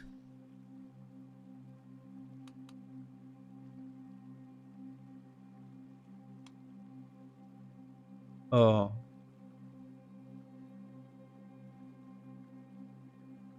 Okay, so are we just gonna marry her then?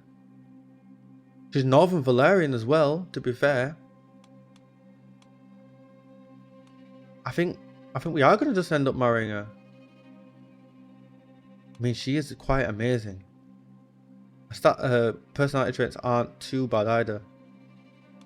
Say hello to your new husband. Irish bells? A deal's a deal then. I guess we're getting married, ladies and gentlemen. FL huffs Tyler, we break our clinch again. I'm not dealing too much better. It's clear now she has remained unwed. No, it's clear how she has remained unwed. She smiles, satisfied with the challenge. You would make a good man for me, she remarks, not taking her eyes off me for a moment. It's a shame I'll have to disappoint you. FL charges forward again, but this time I'm ready. A deft sidestep puts her off balance, and a hooked foot around hers has her toppling. My face is a mixture of shock, amazement, and excitement as I offer my hand to pick her up, I guess. Oh, you can see what the event's from. Okay. I've never seen that. I've never noticed that bit in the corner before. Yes. A deal's a deal. Behold. My new wife. I have a mod involved that can allow us to, you know, sleep with her and thingy. But I'm not going to use it. I only use that mod if I have to. I'm not going to use it. Oh no, she's 28 though. Which means she's getting to the end of her birthing period. What is it in this game? I think 40 is the absolute limit. I think 30 it starts getting worse chances of having children. Oh, we failed. We failed that contract. Oh, we're traveling onwards anyway. We just made landfall on the Harlow mining settlement. A small mining settlement has sprung up near where the ore veins lie. The settlers have started opening up the vein and extracting ore, but so far they're only scratching the surface. Okay. They're not doing very well. The Leviathan Port. That sounds cool. House Volmark has built its legacy upon hunting the great Leviathans that prowl the seas. We are so closely associated with the beasts that the sigil bears one. The port is known as Leviathan Port, and it's not uncommon to witness the fleshing of Leviathans upon its shores. Leviathan must mean like huge whales, great whales and stuff. The Grey Warden. The Grey Garden, is famed across the Iron Islands for the skill at arms. Those who call it home, a reputation that continues to draw others to it. Okay. Oh, look at the ship model. That's pretty cool. That. Look at that. I like that. Alright, well, we just made landfall now. Oh, it's a ruin of Jorge or Har? I don't know how you say that. Harmond, what's his name? Forsook the drowned god. The Shrike rose the Ironborn in rebellion and extracted a terrible toll on the once king, cutting out his tongue, nose and eyes. Oh. Damn. Harmon's cell. Where's wait, what? Was that Harmon's cell? Oh, right. Idiot. Right. So we just went to Naga's Hill. Crested with bones of the great sea dragon Naga.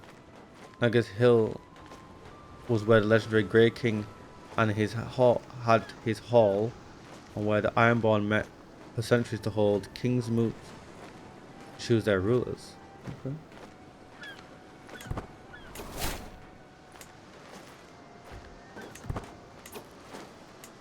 Look at this model. Look at this castle here, all square and such. That's quite cool. What's this one? The Brother's Keep. Ancient keep of the Grey King's brother. The Brother's Keep is the heart of Hammerhorn and the Great Wick of Great Wyke. From here, House Good Brother has spread across the Iron Islands, becoming one of the greatest, if not the greatest, houses of the Ironborn. Okay. And we sail across the Sunset Sea. The last port. Last light. The furthest west in the known world.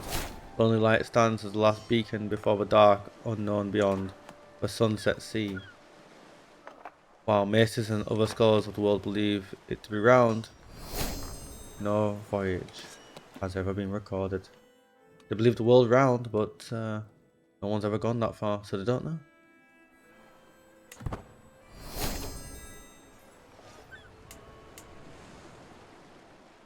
Where are we travelling to next? Lordsport. The greatest town in the Iron Islands, Lordsport is the chief port of Pike. From there, the longships of the Ironborn have long found safe harbour, and the town also arms them with all they need for the reaving of the Greenlands.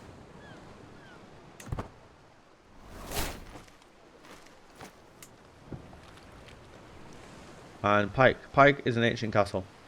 The cliffs Pike was built on have long since been eroded by the sea, and now the castle stands atop 3 islands and dozens of sea stacks. The Great Keep is home to the sea stone chair, the throne of the rulers of the Iron Islands, a position currently held by House DragonWolf. I would not want to live here. Like, when's that going to fall up here? Right, and we return back to the mainland. Oh, she's going to become our friend as well as our wife. That sounds wonderful. Land of milk and fish. As I get up early in the morning, I cannot help letting out a loud yawn, stretching. I make my way out of the tent to see the people already moving around. I notice Ethel heading off what looks like a makeshift fishing rod through all the noise and bustle of the camp. Where are you off to? I ask her. She responds with a nonchalant shrug. Nice day for fishing. Sounds like a wonderful idea. Go with you, my wife.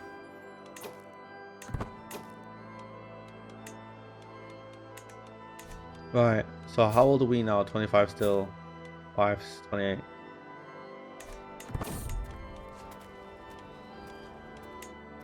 Right, and with that, we'll put points into stewardship.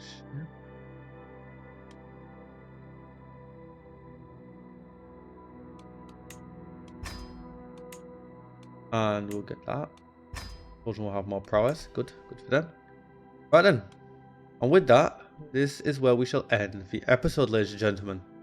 We have travelled the Vale. We've explored the Iron Islands and gone as far west as any known man has before us.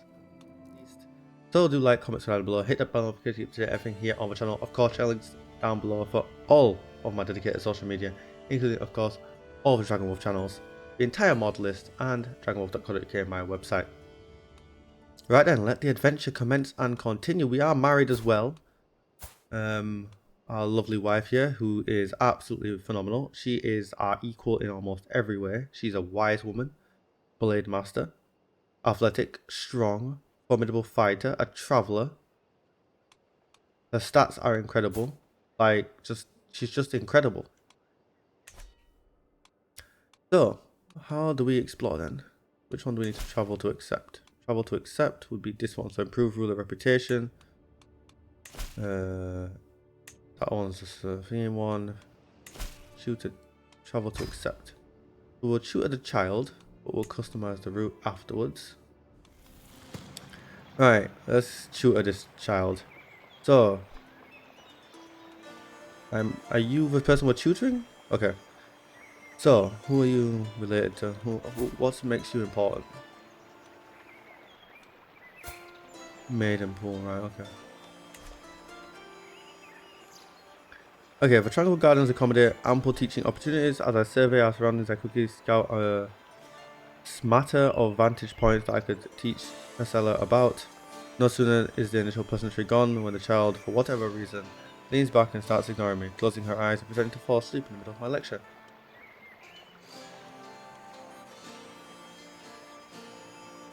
You tempt her curiosity about field postings. Got a better chance than that.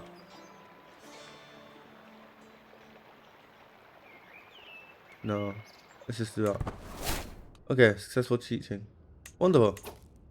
Is that it? Is that the contract? No. We still got more. Okay. Lessons in stewardship. As we reconvene, she tilts her head while I summarize the topic of the last session. Servants trot back and forth in the throne room. Looking around, I identify plenty of opportunities to improve the current organization. Something the child should be informed about. Casella, that's her name. Some of the children are running around in a makeshift game, drawing the attention of the girl. She runs up to them, joining the match before I can stop her. Who is she? My courtier, okay. Ready to assist. Okay, so he's helpful. 89%, 67%. Okay, come on. Yes. Ooh, a new dragon. Rehitis? Okay.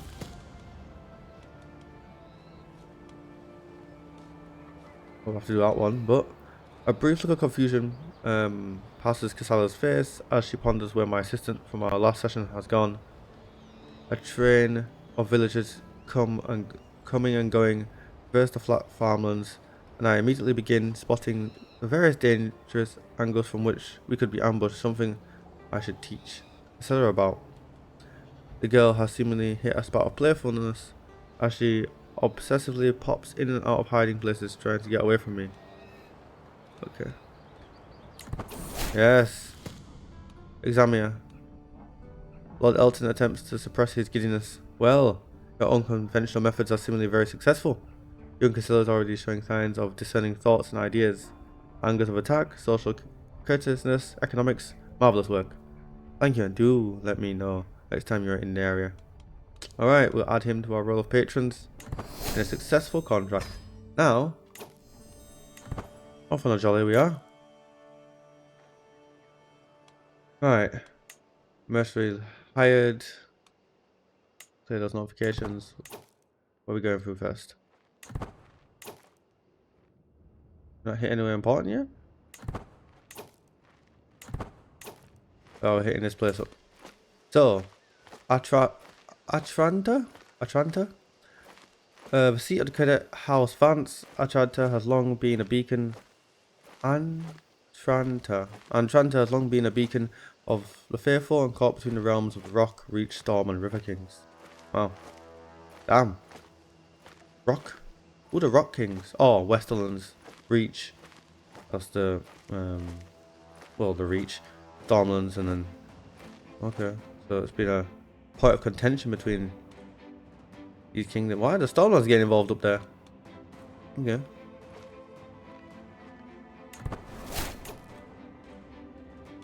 Got some martial experience for visiting there. Now where else have we been?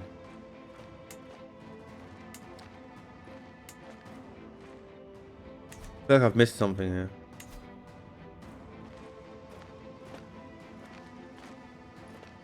How come I didn't... Doesn't seem to have triggered that properly. Oh, I've just not got there. Visited the location of the Field of Fire. Oh, this is dropped in a Dragon Lore event. The grass has long since regrown after Aegon and his sister, I was about to say witches, sister wives, scorched it during the conquest, yet the plains still have an air of mortality about them. Thousands of men died here, immolted by dragon fire. House Gartner went extinct on these fields, and House Lannister bent the knee not long after. The battle was the only time all three conquerors fought together. All three dragons fought as one. The battle was a true reflection of a dragon's power, utilized by three individuals, upstarts from an island who became the most powerful people in the Seven Kingdoms, if not the world. Dragon fire. A power we will harness hopefully in this series. One herb for you, okay. The impressive defensive structures at the peak of Atranta. I could just, it just doesn't feel right on the tongue. I feel like I'm saying it wrong. Is quite something. As I wander along the outer perimeter, I notice a peculiar person in the distance. She appears to be mumbling to herself, all the while stopping to crouch and collect what appears to be herbs of various kinds. It's almost as if she's talking to the herbs. I approach her carefully and she looks up various herbs displaying in her palm. I notice the spark of curiosity behind her eyes, promising an unspoken question. Can I become a herbalist? No. Damn. Okay. Visited the Square of Leaping Trout. The central thoroughfare of Stony Sept. The square is known for its fountain and its leaping trout. Where is that?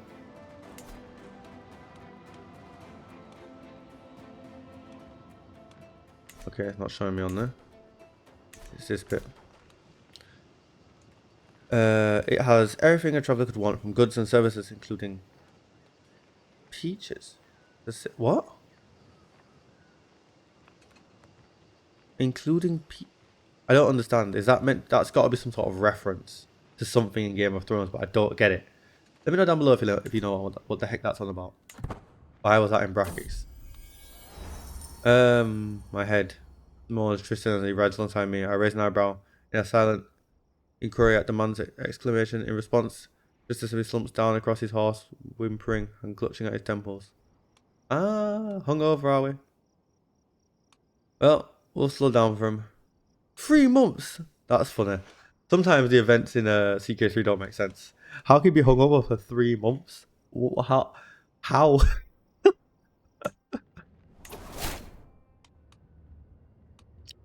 Oh dear. Visit the Warlord's Keep. What's this? I assume it's this. Wayfarer's Rest was built by Armist Advance, used as a stronghold during the Andal attacks on the Westerlands. To this day, the Lords of Wayfarer's Rest maintain a large personal guard established by the ancient warlord. Okay. Are you House Vance? You are. So they were once part of the Westerlands with that. Okay.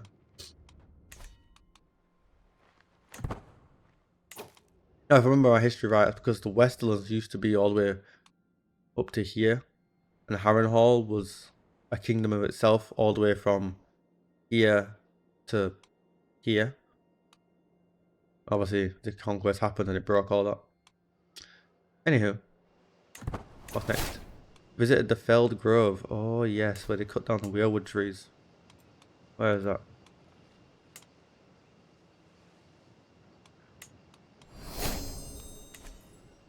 Is it? Oh, it's over here. When the Andals came upon High Heart, they felled all the demon trees, ending the influence of the old gods in the Riverlands. Yes. All that remains is the God's Eye.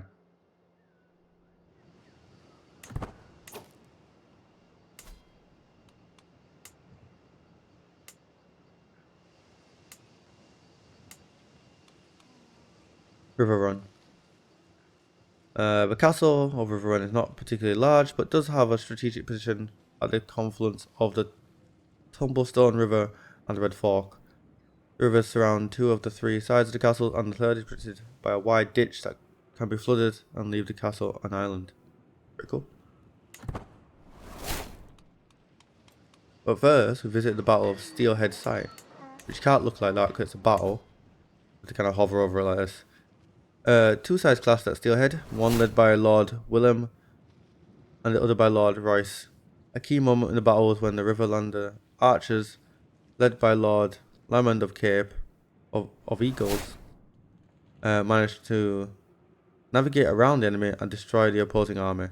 Amidst the chaos, Lord Royce managed to flee together with his closest retainers. Okay.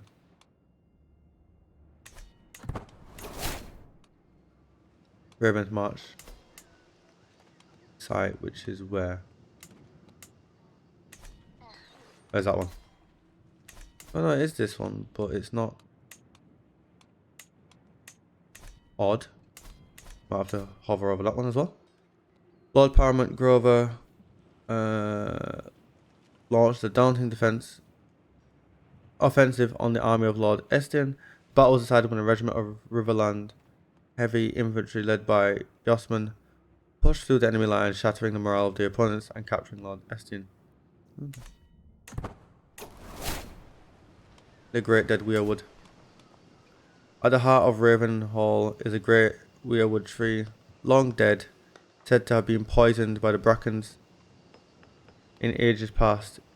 It is home to a great treachery of ravens, which gives the castle its name. Treachery of ravens. Okay, some history there.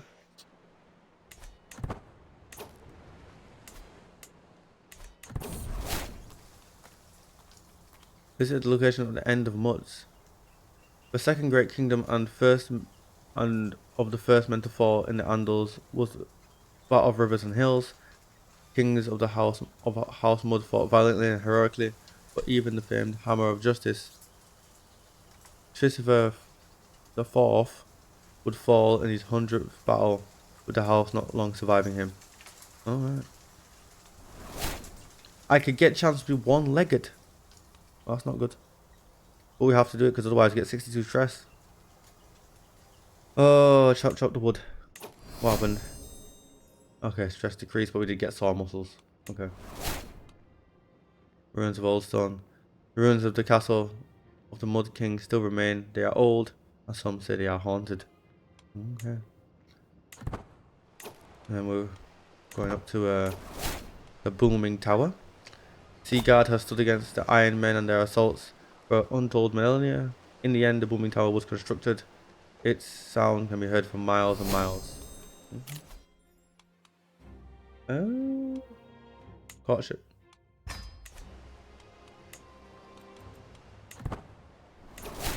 Visited the twins. The twins of a crossing is a seat of House Frey, aptly named in both cases. The castle is defined by a pair of twin keeps on opposite sides of the Green Fork. A large stone bridge connecting the two is well fortified, with moats surrounding each of the keeps, turning both into islands sitting within the river. It's so cool how they managed to get that across there. It would have been better if they had it as two separate castles personally. Kind of like if you've ever played Realms in Exile, the Lord of the Rings one, how they've got Osgiliath as two sides, west and east. You could have done that with the twins, but I think it's okay this way as well.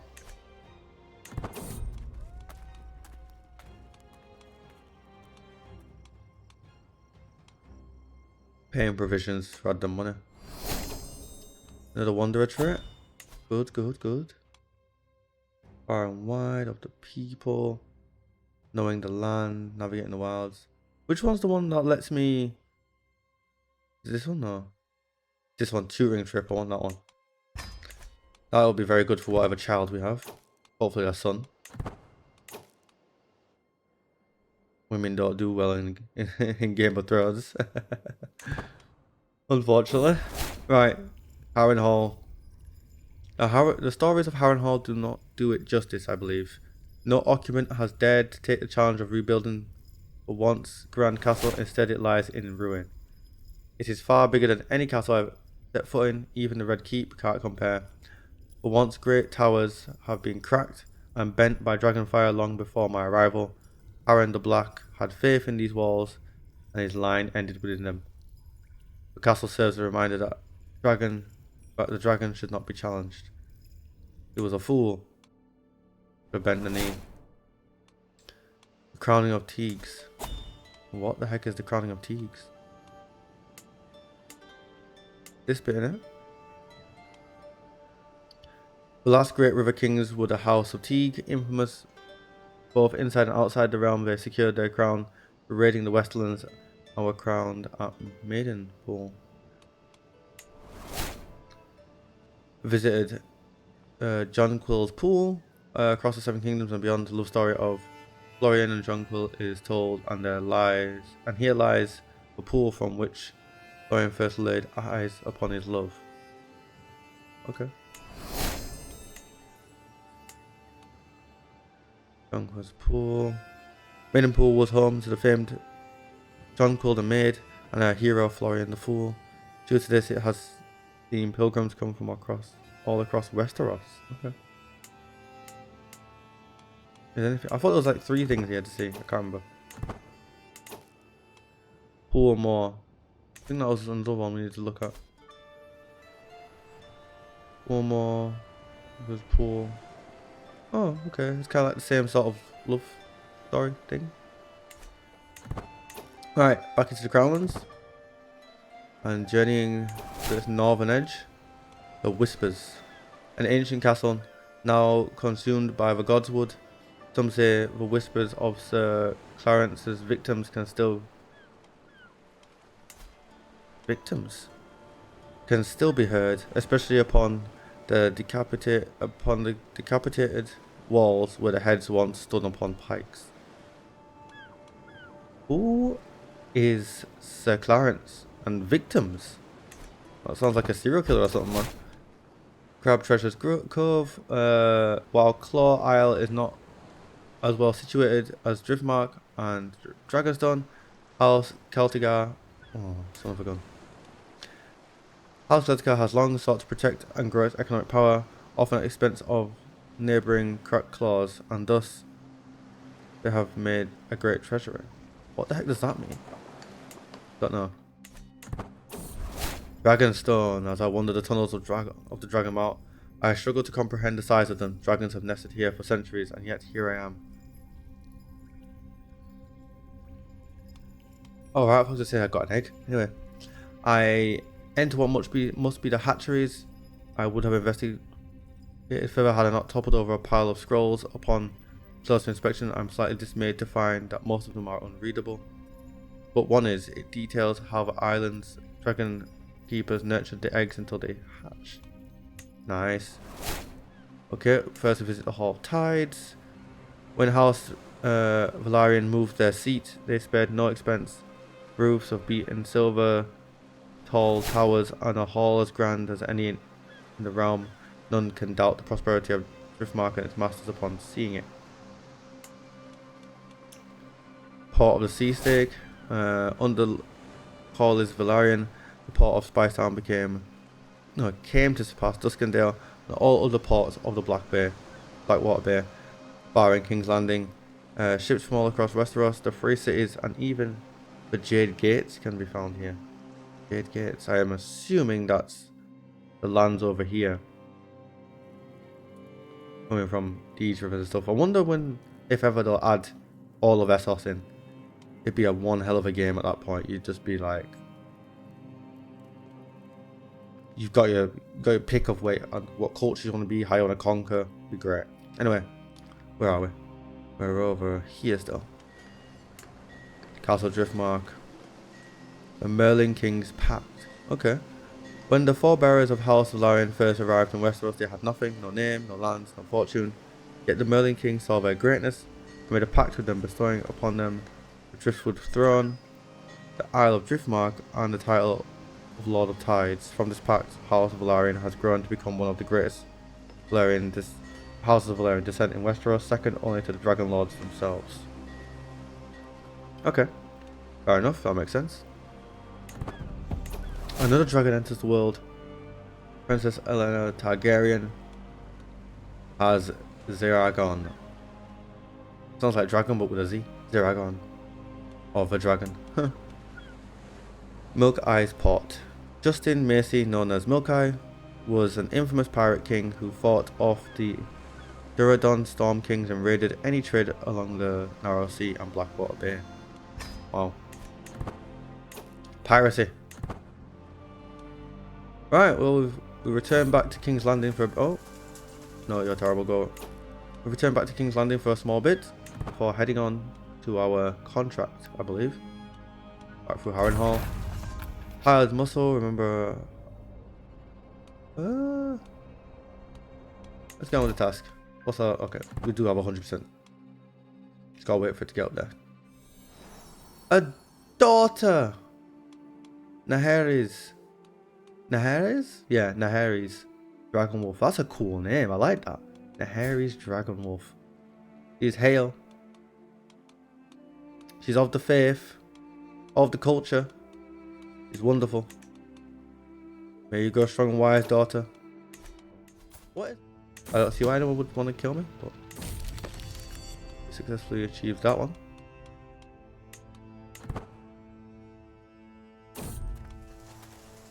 Nope. Okay. Right. I suppose we must travel to Westerlands next.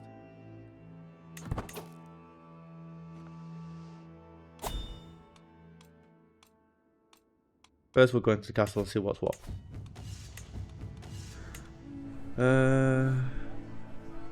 No. Nope.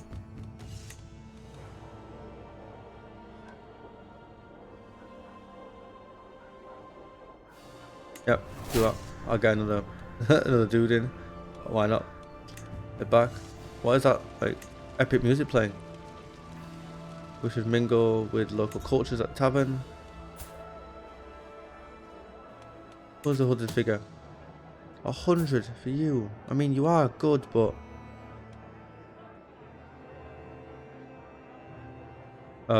he wouldn't. I don't think we'll succeed in that, but we're gonna try. Yeah. I didn't want to pay the 100, so I wanted to try that. Yeah, story or two. Oh, mouse is jumping around a bit. Yep. Exotic learning for 3 months. Okay. Going on a trip. Alright, what do we just pass? The Keep of the Hooded King. The Bane Fort, home of the ancient Hooded King and his necromancer kin, have fought the Iron Men for centuries. Hold on, necromancers in Westeros? I thought that's the type of shit you'd see from a Shire or something. Alright, got touring trip. That's good. The Crag. Small oil. Maybe that's not a place of interest. Is this one? Yeah. The Mines of Castamere. Oh, 17 a month. The wealth of the Westerlands is insane. Castamere may appear to be a minor castle, but the rains have expanded deep below the earth. Under the ground, the mines extend deep and strong. Holy shit, McGee. The Mines of Castamere. Oh, got perk in stewardship on the road. Yep, I'll take that. Travel speed. How old are we now? 27, 29. Farm and docks. Oh, we're going a bit far. I've missed a few places, so where did we go? We went there, Castamere, here.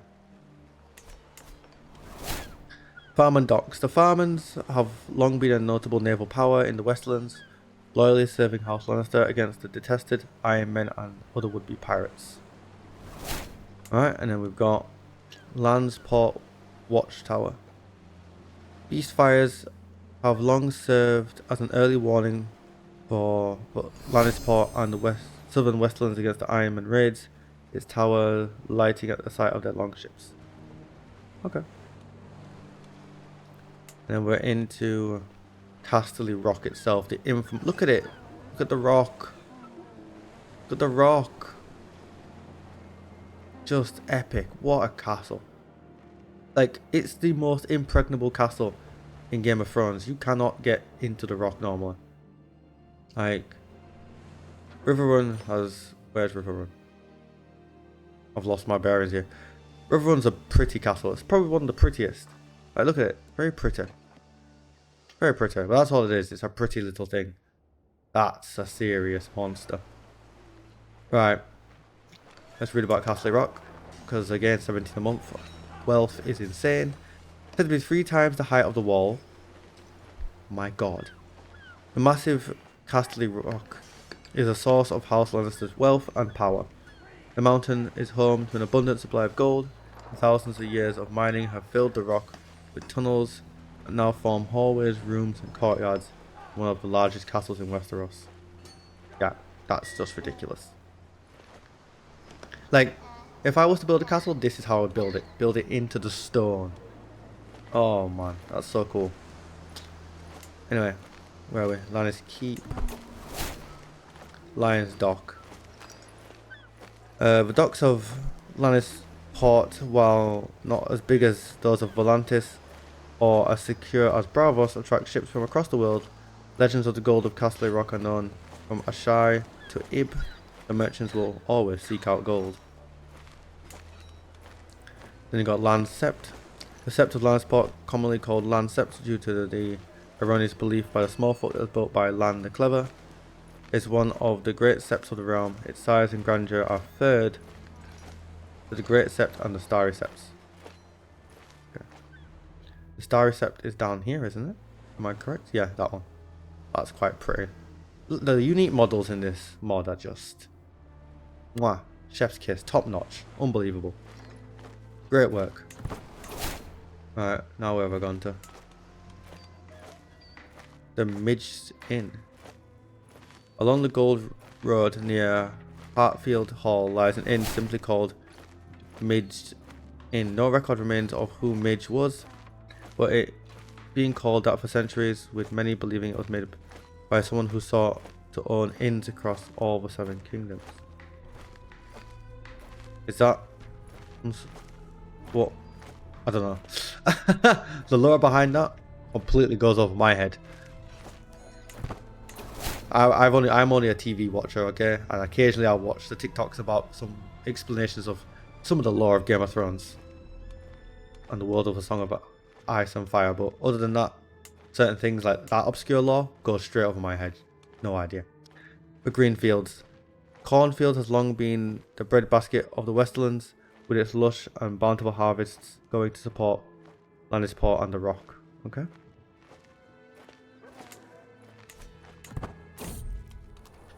Nope. Borefields of Crick. Hold, like, the Westerlands. I don't think I've done a run where I've played in the Westerlands, and I think that needs to happen because the gold is just nuts. I mean, it's wealth galore, food and wealth galore. Craig, the boar killer, earned his epithet by building his castle near vast fields that was swarmed by great boars. The knights and men of the Craig Hall regularly hunt these great beasts, training their horses in the hunt as well. Cavalry, oh my goodness gracious me. I just want to own every single unique building in this though.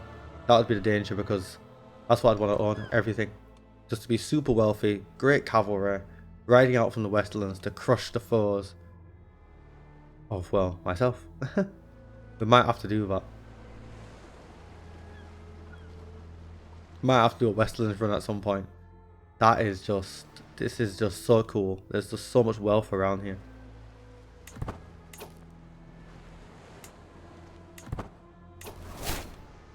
The green fields. No, I've already done that. We're a bit ahead, aren't we? Oh, right, yeah. Hold on. My character's here, but also it's weird. I'm lagging behind. Alright. I'm going up here. La da da da. Okay, the deep den. The Linds have long controlled one of the key ways into the Westlands, and to protect this crucial route, their castle expanded both above and below the ground. The Linds have carved many tunnels, rooms, and holdouts beneath the castle proper. If you didn't know any better, you could say the Westlands are full of dwarves. Like, mining, rock castles, like, they're just dwarves, aren't they? That's what George R.R. Martin was going for when he made Tyrion's character. It was like, you know what? These lot live in castles that are built into the rock and they tunnel underground and they like to mine. They're just dwarves. Let's just make a dwarf. That's what he was going for, really. Oh, it's too fun. Visited Hornvale. Look at this, 15% income. What is this? Just wealth. Everyone in this place is rich. I'm taxing the shit out of the Westerlands. I tell you. They're getting hiked taxes. They're filthy rich. Oh my days. Anyway. The source of the Red Fork for Hornvale is rich in iron, which is what gives the waters their red hue. Fair enough. Yeah, makes sense. Tracks. And then Gold Tooth, I guess more mines, the mines of the Tooth.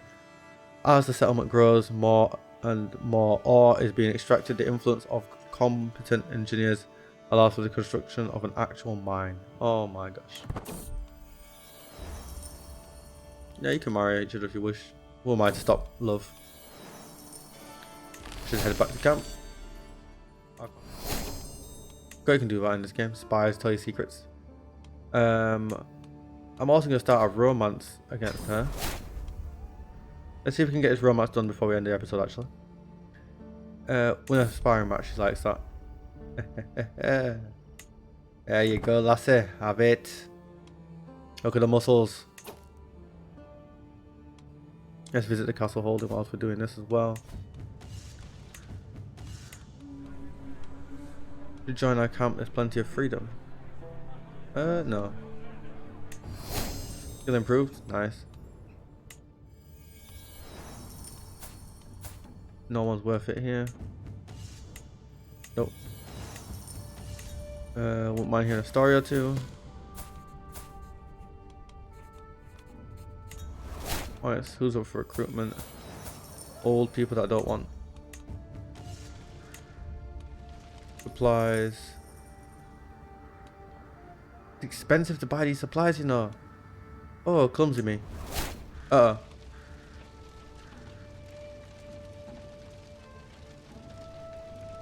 Oops. That didn't work out either.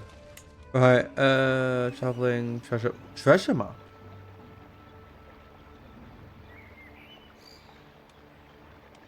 Would be interesting. You gain provisions. Okay.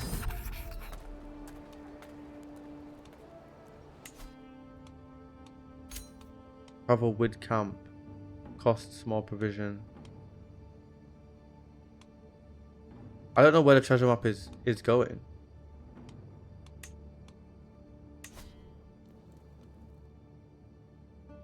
Of course it's going through here. Well, in the next episode then, as the romance goes on, we will be traveling through the Reach then, because all of this is where the treasure is. So we're going treasure hunting. We're going to go through the Reach to do so. Anyway, like, comment, subscribe below. Hit that bell notification to keep everything here on the channel. Of course, check the links down below for all my dedicated social media, including, of course, all the DragonWolf channels, including DragonWolf Extra, where you can catch all this format in a longer form, and of course DragonWolf.co.uk, my website. The entire mod list is also linked down below. Now let's go on the treasure hunt. Off we pop. I do apologize if I sniffle or my voice breaks a bit. I think I'm getting a bit ill. Oh, a barber's. Oh, she's lost melancholic. Wonderful news. Oh, we've paused, but we're all the way down here already. Her dark mood has passed. I'll make it easier for us to romance her. Get her pregnant again, hopefully. Right. What am I doing? Barbershop was built, right? Higher it goes, the more money we make. There's also this we can do to make money, so I might add the bakery.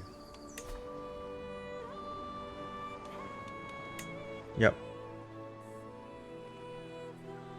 Right, so surely we've hit some significant points then, no? I thought there was.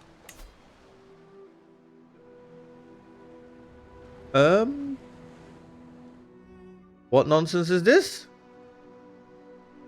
Apparently it doesn't count that we've gone through these places. What? Oh, it's not reached there yet. Hold on. You know how it is. It's weird. For some reason, there's a disconnect between where your character actually is and where it shows him on the map. The UI on the map, seeing like, you know, showing the boat or the traveling party, is always miles ahead of where your character is actually being registered by the game.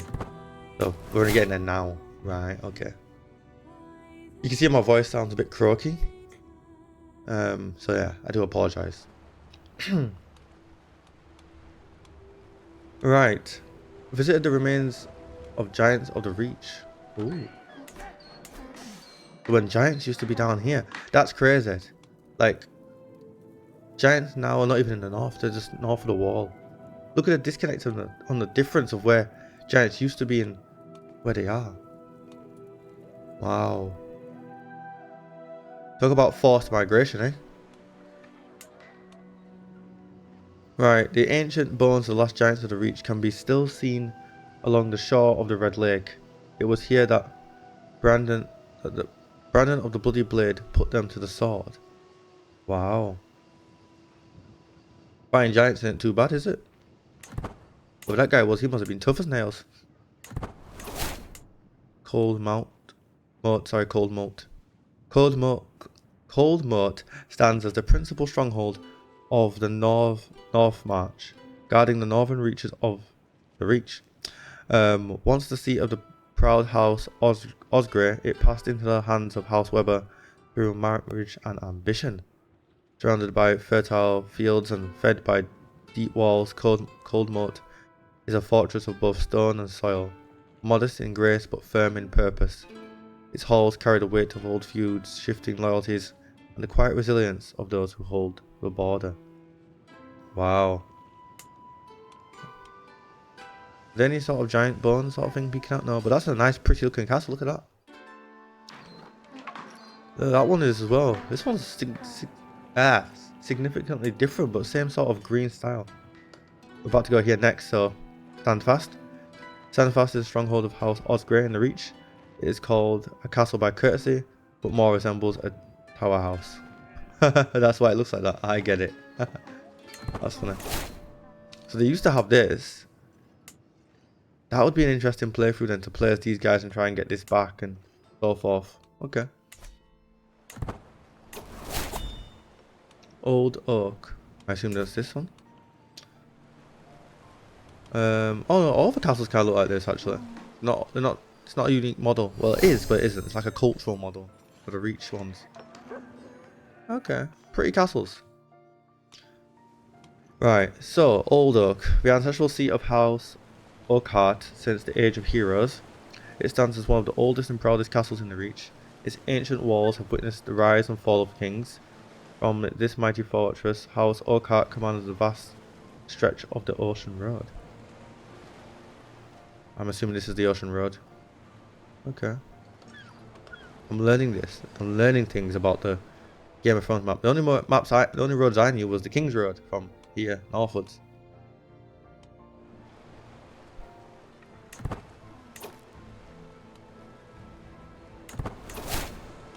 The Shield Islands, which is once known as the Misty Islands and home to the dreaded Iron Man. The Shield Islands have... oh crap. Where's the travel plan? Once known as the Misty Islands and home to the dreaded Iron Man, the Shield Islands have since become a bastion against their once masters. So that it's interesting learning the history of how the Iron Men used to control all this stuff and how different it all is now. Okay. So where are we going now? We're heading over to this place, which is Brightwater Moat, near the headwaters of the Honeywine. Brightwater Keep used the rivers to create a giant moat to protect the keep. Not as grand or famous as the moat of River Run, it still guards the castle well. Okay. Get some martial XP for that. And we're getting a lot of martial XP because we're getting this stuff up.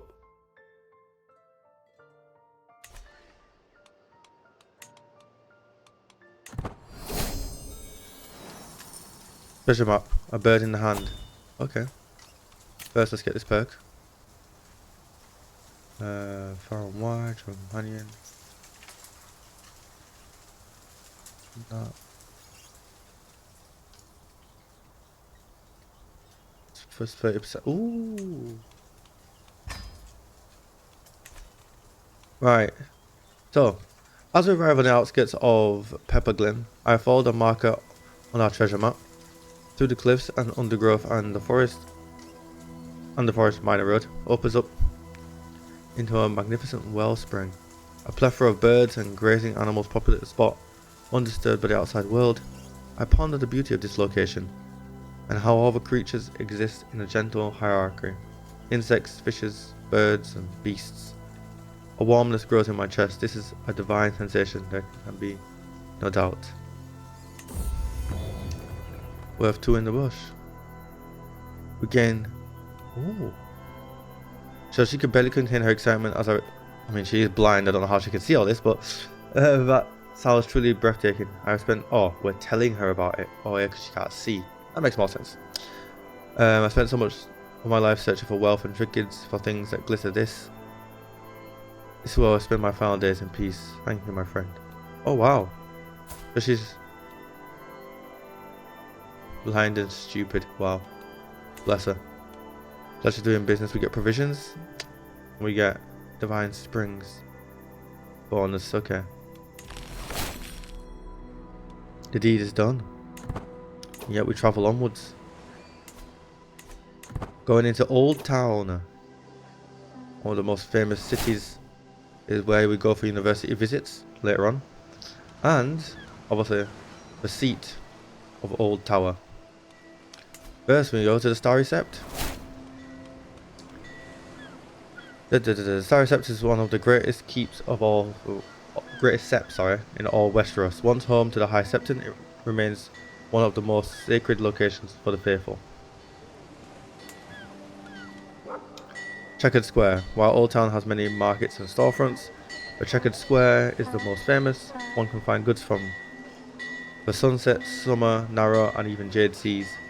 But Old Town attracts traders from all waters of the world. Okay. Ooh, Dragon Lore event. The Citadel. Upon arrival at the Citadel, I am directed by the Archmaester to a collection of books. They look ancient, but are clearly well looked after. I should find a comfortable chair somewhere. It seems this book is rather thick. The book goes into rather intricate detail about the various known hatching of eggs, starting from the Targaryens' emigration to Dragonstone from old Valyria all those years ago. Oh, I must start studying. One thing in this game that, in this mod, that I wish was represented better was Dragon Lore. In terms of, like, I have no idea what my Dragon Lore is. Like, there's no counter. There's nothing here that tells me, right, my Dragon Lore is X. You know what I mean? There's nothing to tell me that. So, yeah. Wish that was better. Oh well. Oh, we visited Old Town itself, apparently.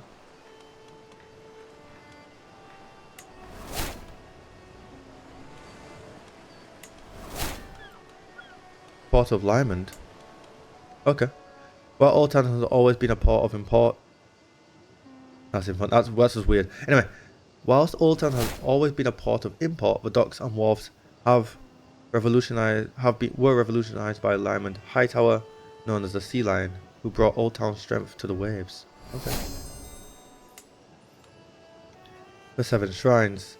Famed for the gardens surrounding them, the 7 shrines are dedicated to each aspect of the one and welcome all. Okay. The High Tower.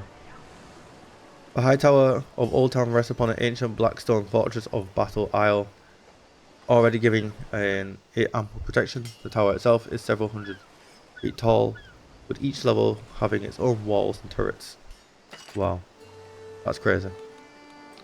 Imagine how the hell did they build this shit?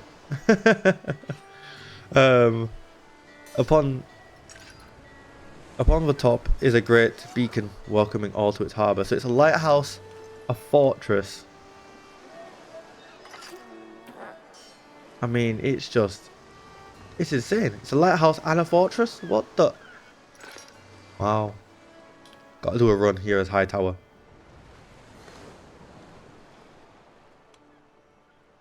Yeah, that's gotta be an ambition. Visited Black Crown, the ancestral seat of House Bulwer. Since the Age of Heroes, it stands on the northern shore of the Whispering Sound. Its cliffs... Oh, son of a gun. Where's that? Yeah. Its cliffs are called the Singing Cliffs, for the whistle heard through the twisted towers and wind-carved stones, just standing above the waves. Okay. Oh, I wish it had a more unique thing there. I assume that's Mermaid's Palace. Yep. The Arbor and its... Is that not supposed to say harbour? Well, it says Arbor, so I'm going to read it like that. Right. The Arbor and its surrounding islands have always been a place of plenty, drawing men from all across the world. If legend is to be believed, even merlings from the sea were drawn to it. On the second largest island, it is said that the mermaids built a great palace, drawing those who would woo them from all across the realms of men. Are there mermaids in a Game of Thrones? I've not heard of such, but could be. All sorts of magic and weird shit in Game of Thrones. Red Wine Anchorage. The Red Wine fleet is famed across Westeros as one of the strongest in the West, and it makes its home in Ramsport. In peacetime, it serves to further the economic reach of the House Red Wine, and in war, it serves as the wooden walls protecting the islands. Okay.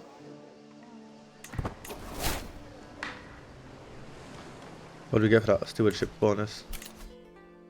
Learning. Pageantry.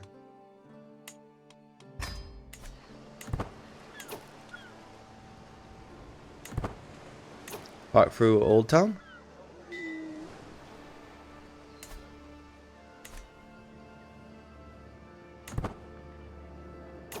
Look at where my character apparently is compared to where he actually is. Oh no. Witchwood. Okay, the Witch's Wood. It is said that the brothers Harlan the Hunter and Herndon of the Horn both married the same Wood Witch, who would sleep with both brothers in the wood near Horn Hill under the full moon, giving them both youth and vitality. Interesting. Wow. Lawman Solar. Okay. Oh, that's a bit different. They must be of a different culture. Oh yeah, they are. Marcher culture. Okay. Lawmare's Solar. House Peak has numerous famed ancestors, but it was Lormar Peak who brought the house to its greatest power. It was he who banished the ancient rivals House Manderly from the Reach, and from doing so gained not only their third castle, Dustonbury, but brought the house closer to House Gardner, their liege lords. Oh. Okay. And we finally go to High Garden with its absolute spectacular mate. Like, this is insane. That's one way to confuse your enemies. It's got 2 walls. I mean, each of the Lord Paramounts are just absolutely insane, but there's a special place for High Garden for me. Like, look at it. Just look at it. Massive wall, and then if the enemy gets through the walls, they've got to get through this maze. Insane. Insane. Right, Lord Paramount's here to reach High Garden. Let's have a look at her. Enclosed garden. And then it has High Garden. So, the picturesque castle of High Garden served first as the seat of House Gardner and then House Tyrell. It has long been famed for the beauty of its sept and the gardens, and as home of artists and musicians. 34% tax to fort level. Minus 10 stress gain. Wow. Gorgeous. Gorgeous, gorgeous indeed. Let's continue our travels through the Reach then. Oh, the Ashford. I've heard of this place. Some fight happened there, didn't it? Oh. A small triangular castle surrounded by a market town is seat of House Ashford. It hasn't got its special building, which is the Ashford. Huh.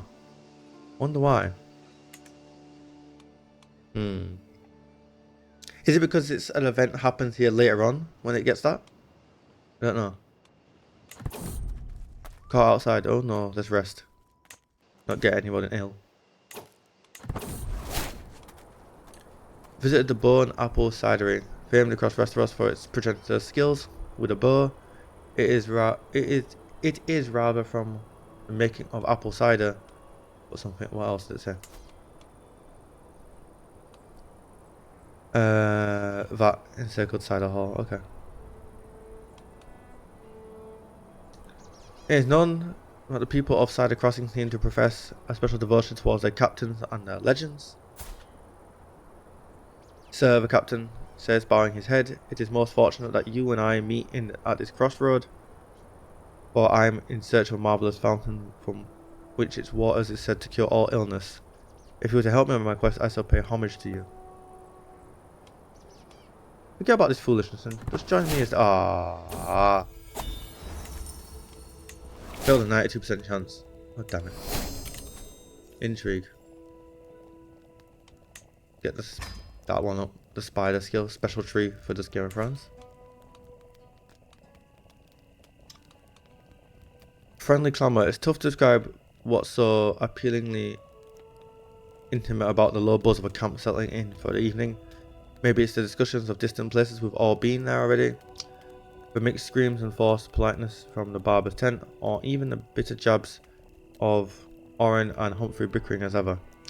All this forms a quiet, comforting blanket of familiarity. This is my domain, and these are my people. A small kingdom, but one where I know every sight and sound and soul. We don't need to stress. And always at drill. What's that? Martial +3. Oh, we're doing that one. Travel speed, please. Oh. Where have I been?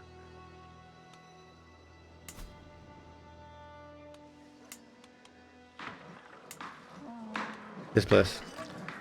Snag. No, is it Snag? Yeah, Snag of Rowan. The ancient tree that was said to have borne golden apples still stands, long dead, and yet impressive all the same. Is there a tree? Nah.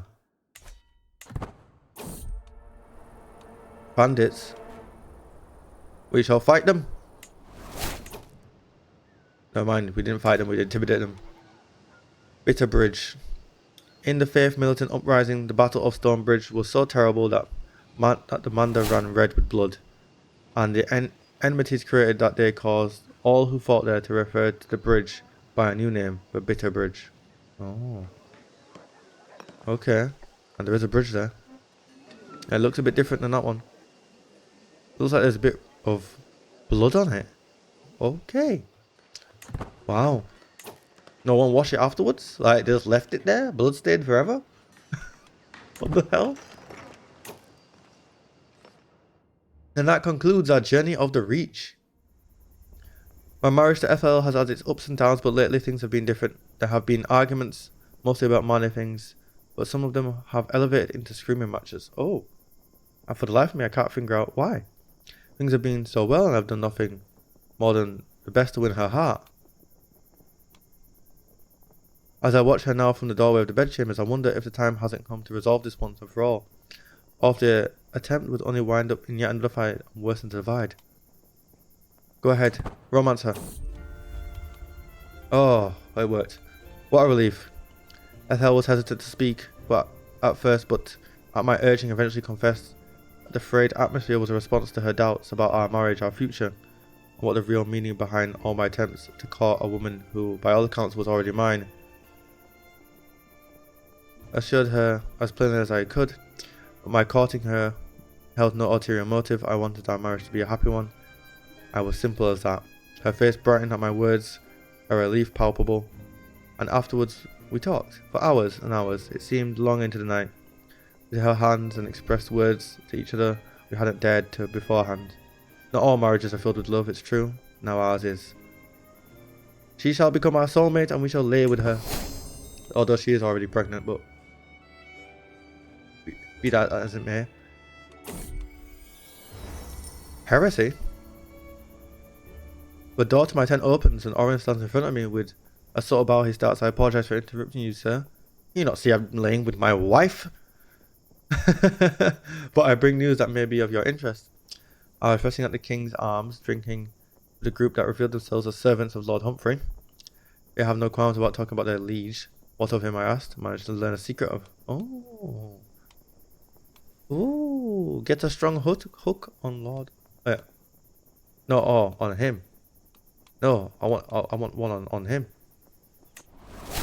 Ooh. Let's blackmail him. Yo, been naughty. Oh, a new heir, a son. He's also Hale. Right. Well, Robin, Aegon, Hamish, Donis, Daemon, Joffrey, not Joffrey, Jon Snow, Jon DragonWolf. He's pasty. We have a new heir. Right, educate child. Then proposal. Right, sorry my daughter. We have a new heir, so it is male first. It's a male dominated society, makes sense, but bit of a shame. I was actually looking forward to trying to play as her. Alright, so we're going through King's Landing once more. Our birthplace. No, don't fight. Intervene. Or halt to the madness. Right, welcome to Dawn. Visited Wheel. Wheel Castle clings to the shadowed slopes of the Red Mountains, a grim fortress of stone and secrecy carved into the rock itself. Beneath its withering walls, a maze of linked caverns winds through the depths, shielding House Wheel from invaders and fire alike. Oh, from the flame of the dragon, eh? That's why they're not being conquered yet, although it will happen. Oh, it already has happened. Okay, so they joined peacefully. When did that happen? Because obviously it starts off with Dawn not being... I don't know when that happened, but that's cool. Happened by peace. I like it when it happens by peace, because otherwise House Martell gets removed from power. I don't want that. Visit the location of the vulture hunt. Oh, what? Seat of the Vulture King. From this seat, the Vulture Kings of old terrorized the Dornish marchers, and from this seat could another rise. That could be an interesting... There's so many different things that pique my interest, like, you know, I want to play as someone in down here and then take over Old Town and make a new kingdom of Old Town, and you know, place in the Westerlands and conquer the Westerlands, and there's so many different like points of interest where you could either create your own character and, or you know, join one of the like just start as one of these houses and try and work your way up to be like a Marsha King or whatever. It even tells you about different houses and the feuds they have with each other. So cool. So cool. The world is just full of lore. It's wonderful. It's absolutely wonderful. I've never seen another mod like it. It's brilliant, really. I mean, just look at it all. Look at it all. Right. Where was that bit though? There's a bit more text that was said there. Yeah. The pit water. And the pit of vipers. So we missed these two. Okay, so the first Vulture King's rebellion sought vengeance for Dawn's suffering in the First Dornish War. After initial victories, he was defeated. The fleeing rebels were hunted down and killed in what became known as the Vulture Hunt. Pit of Vipers. The Wheels are infamous across the Dornish marches and beyond for their cruelty, especially towards their prisoners. It is said that the favoured treatment is to hang highborn prisoners in a cage over a pit of vipers. Whoa. Damn. Are you a wheel? No, you're not. I assume you're because you're part of their duchy though. Okay.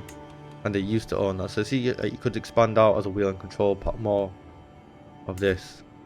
See the Vulture King.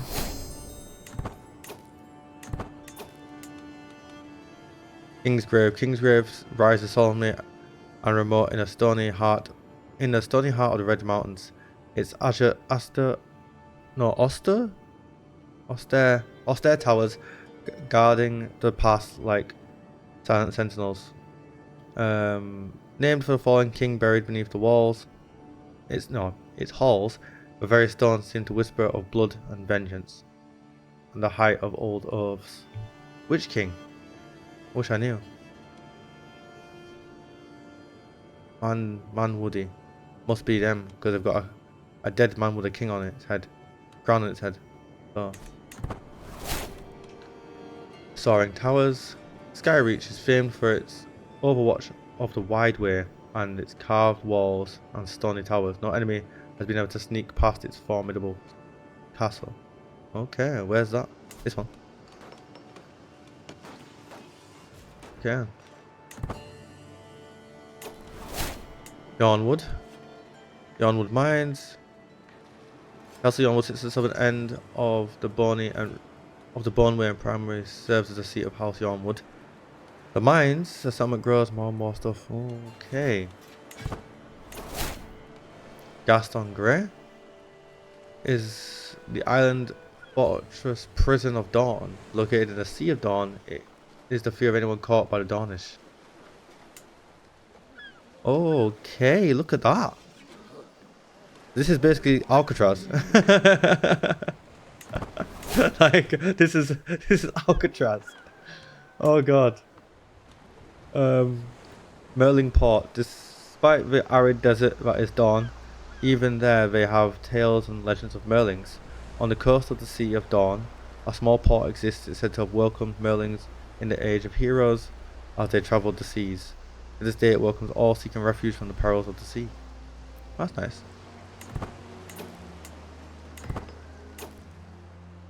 And we're going down here now. Snapped twig. Huh. There. Right. The Green Blood Tower. The Green Blood Tower was built by House Alaran to give them a commanding position in the plains around the Green Blood, allowed them to maintain their independence in the face of many other petty kingdoms that surrounded it. Okay.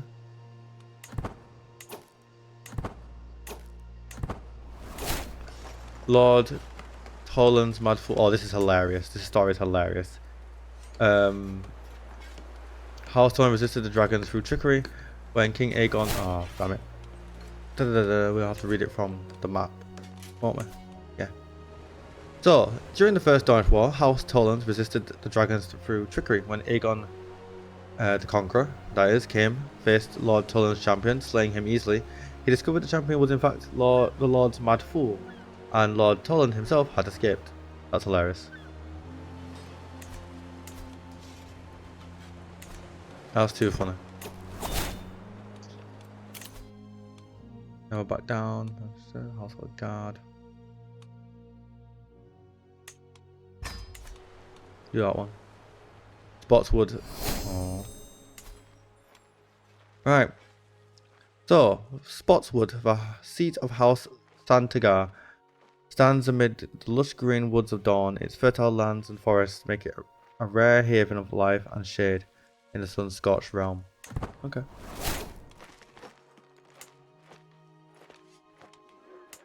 Why did we go up here? What was up here?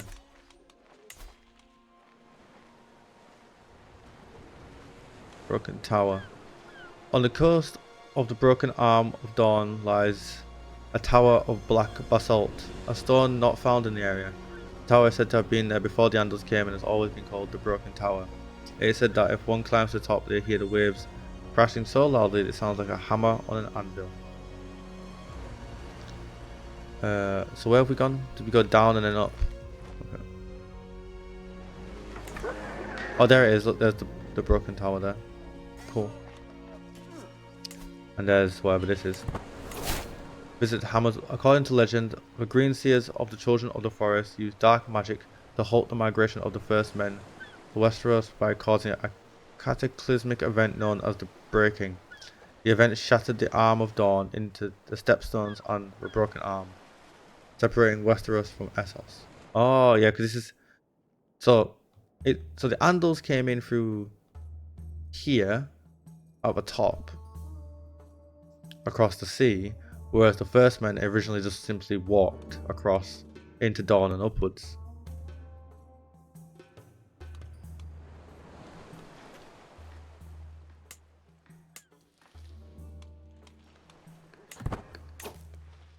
Interesting. Oh, so we visited the Sunspear. Sunspear is the seat of House Nymeros Martell. Like the Dornish themselves, the castle is a mixture of Rhoynish and Andal elements. Next to the old Andal keep, called the Sand Ship, stands the towers of Sun and Spear, both built in the Rhoynish style. Tower of the Sun is where the Prince and or Princess of Dawn rules from their twin thrones, one bearing the sun and the other a spear. That's so cool. Look at it. And this is the Nymeros Tower, the ancient lighthouse of Sunspear. The tower is older than most of Sunspear, barring the sand ship, and served as a welcome to any Rhine who was lost in the voyage to Dawn. So does it... Oh, okay. 10,000 ships. Oi. Isn't that going? That's going to become a TV show, isn't it? Is it still scheduled to become a TV show? After Rhina was conquered by the Valyrian Freehold, Princess Nymeria led the Rhinish people to Dawn. Legend has it they set out with a fleet of 10,000 ships, having facing many hardships on their voyage, and only a small number of ships reached Westeros. Yeah, because originally the Rhine's here, isn't it? Where's the Rhine? Yeah, the Rhine.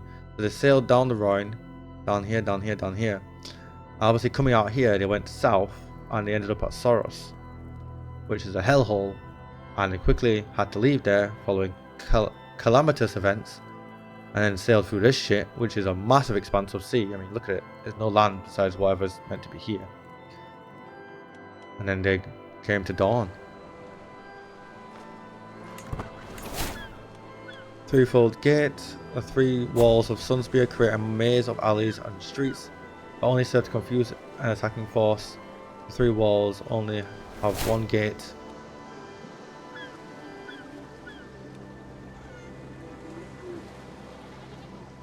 One gate that line up directly to the threefold gate, which serves as a funnel and death trap. Okay. And obviously they've got the Shadow City here. The Shadow City, which doesn't tell me much about it. But I bet if I click on... Oh no, it doesn't. No, it does not tell me much about the Shadow City. Okay. Been there, done that. More points. Blanky Town, the largest settlement in Dawn. Blanky Town is built upon the the mouth of the waters of the Green Blood, where the pole boats... Damn it. Where is it? No? This one? Yeah. Where the pole boats connect the many floating buildings. The pole boats. Interesting. Lemonwood. Lemonwood is the seat of House Dolt. It is surrounded by sprawling orchards of bright yellow lemons. Oh god. I'm not with it today, clearly, guys. I apologize. Lemons. The sweet scent of the groves softens the fortress's stern, Dawnish character, making it both fruitful and fair. I wish Blankytown had a better model. Yeah, I wish Blankytown had a better model. Similar to how, like, because out of, I think it's Dawn the Stormlands. Dawn and the Stormlands are the only ones that don't have like a massive major settlement besides like their capital. I think the Stormlands don't even have a massive major settlement on their capital. They just have this castle there. So, you know, the Reach has Old Town, it has Highgarden. Westlands has Lannis Keep and Lannis Port, which is a big town there. Oh, these guys don't have shit, but they're the Iron Islands that are expected to. Oh, the Riverlands don't have another one. And neither does the Vale, actually. It's only the North that has this one, which has this place as well. Okay. Wish they had more. There are big towns about that could have huge, sprawling, unique models. Oh no, the Vale does have one. It has Guldtown, doesn't it? It has Guldtown there. Forgot about it. We went to that. Right. Where are we?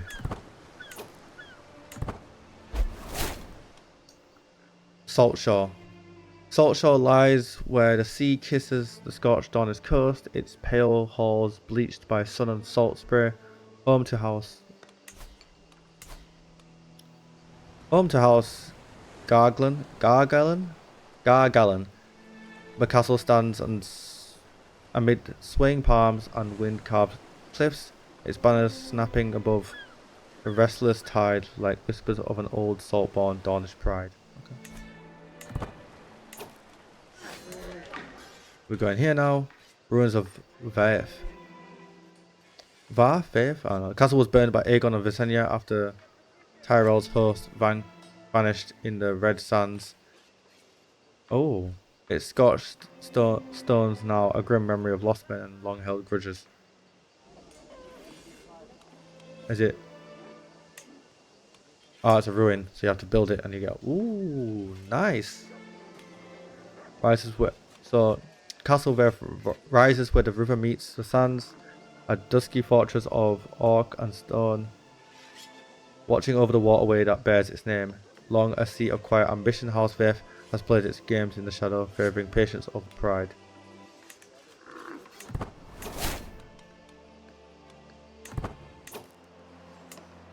That's cool. You gained the little things for 10 years. What's that? I'll take that. Why am I telling anyone else to climb up there for? What's all business? Travel. Oh, travel speed. I think we're going to take travel speed.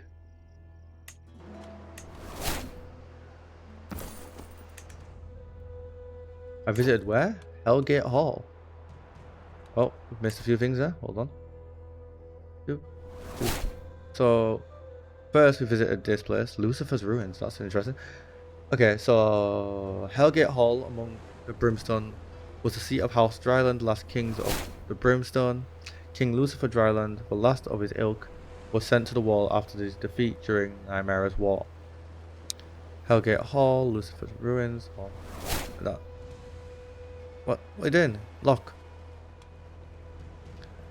Once the mightiest of the castles that called the deep dunes of Dawn home, Hellgate Hall and House Dryland were laid low by the Dornish unification wars under Nymera and House Martell. There the ruins stand as a testament to those who defy the sun and spear as the last king of the Brimstone did.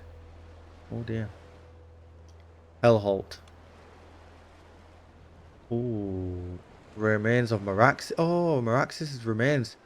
While the Ullars returned the skull of Meraxes to its peace in the peace treaty with the Iron Throne, the rest of the dragon's body was claimed by the sands and beetles. Yet when the dunes shift, the black bones sometimes emerge from the before being swallowed again. Oh. Scorpion Hill.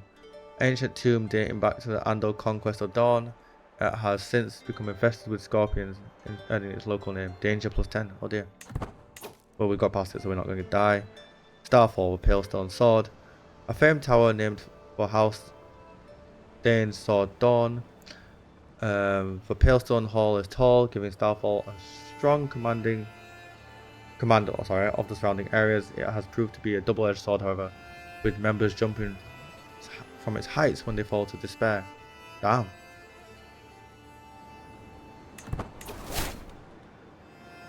Blackmont. Blackmont Castle stands rugged and resolute amid the harsh crags of the Red Mountains, its dark stone walls blending. Will it stop disappearing? Its dark stone walls blending with the unforgiving terrain. I don't see any dark stone walls because done with a unique model there. Perched above steep ravines and sun-scorched valleys, it broods over the Dornish marches with enduring defiance. Okay. Where are we now? And we're leaving. I think that's it. I think we're leaving Dawn behind. One more place, Lonely Watchtower. Tower of Joy. The Tower of Joy is a small tower situated in the Prince's Pass, which has served as a private refuge for some of the realm's greatest individuals. Okay. Isn't the Tower of Joy where Ned Stark goes to get his sister? I thought Tower of Joy was somewhere else. I didn't realize it was down here in Dawn. Wow. Okay. That's why Jon should be Jon Sand, not Jon Snow. Okay. Taking my sonship. Oh, another child. Malon. Let's choose a more northern name. Stefan.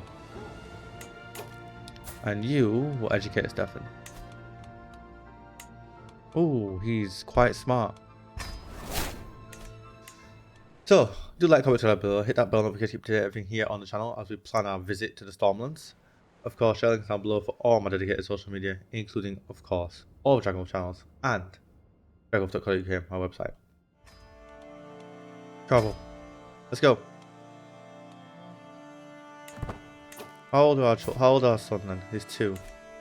Got a lot to see, John. A lot to see in this world. Oh, he's charming. Not what we wanted, but it's what he is. So, intrigue then. Or diplomacy. Intrigue's probably more fun. What about our daughter? What's she? Pensive.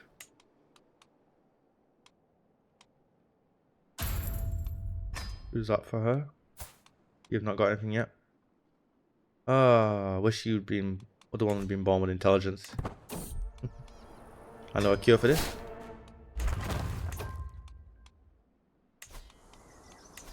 What's being built? Personal what?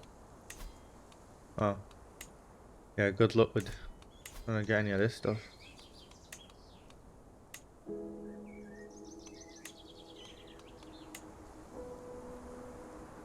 Need a bit more gold. Oh, you can be built.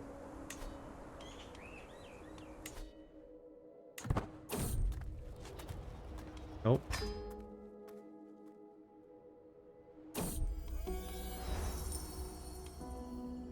No, I don't want to do that. Not within budget. Right, into the Stormlands. Our first visit is to the Wall of 7 Skulls. Right. During the Andal invasions, an alliance between 7 warlords calling itself the Holy Brotherhood of the Andals set their sights on the Stormlands. It was at the Battle of Bronzegate where Manfred V defeated them, slaying all 7 at the cost of his own life. Today, 7 skulls adorn Bronzegate's walls in remembrance of the victory, even though House Buckler and the Stormlands have converted. Okay. Are you House Buckler? Yeah. Visited location of the last storm. Ooh, where was that then? This place. The last storm was a battle fought during Aegon's conquest. The forces of King Argilac Durandon were ultimately defeated after Ors Baratheon, a close friend of Aegon the Conqueror, slew King Argilac in single combat. Ors would take... Why is his name so complicated? Argilac's kingdom, keep, and daughter in the aftermath. Oh my god. I'd be screaming from the grave. Not my daughter too. That's outrageous. Oh no. Political marriage, eh? There's nothing here, is there? No, it's just a point of interest that's not necessarily painted on the map. A point of interest, not a place. There's a place of interest, not a point of interest. Oh, I don't know. Go back down. Do this one. Right.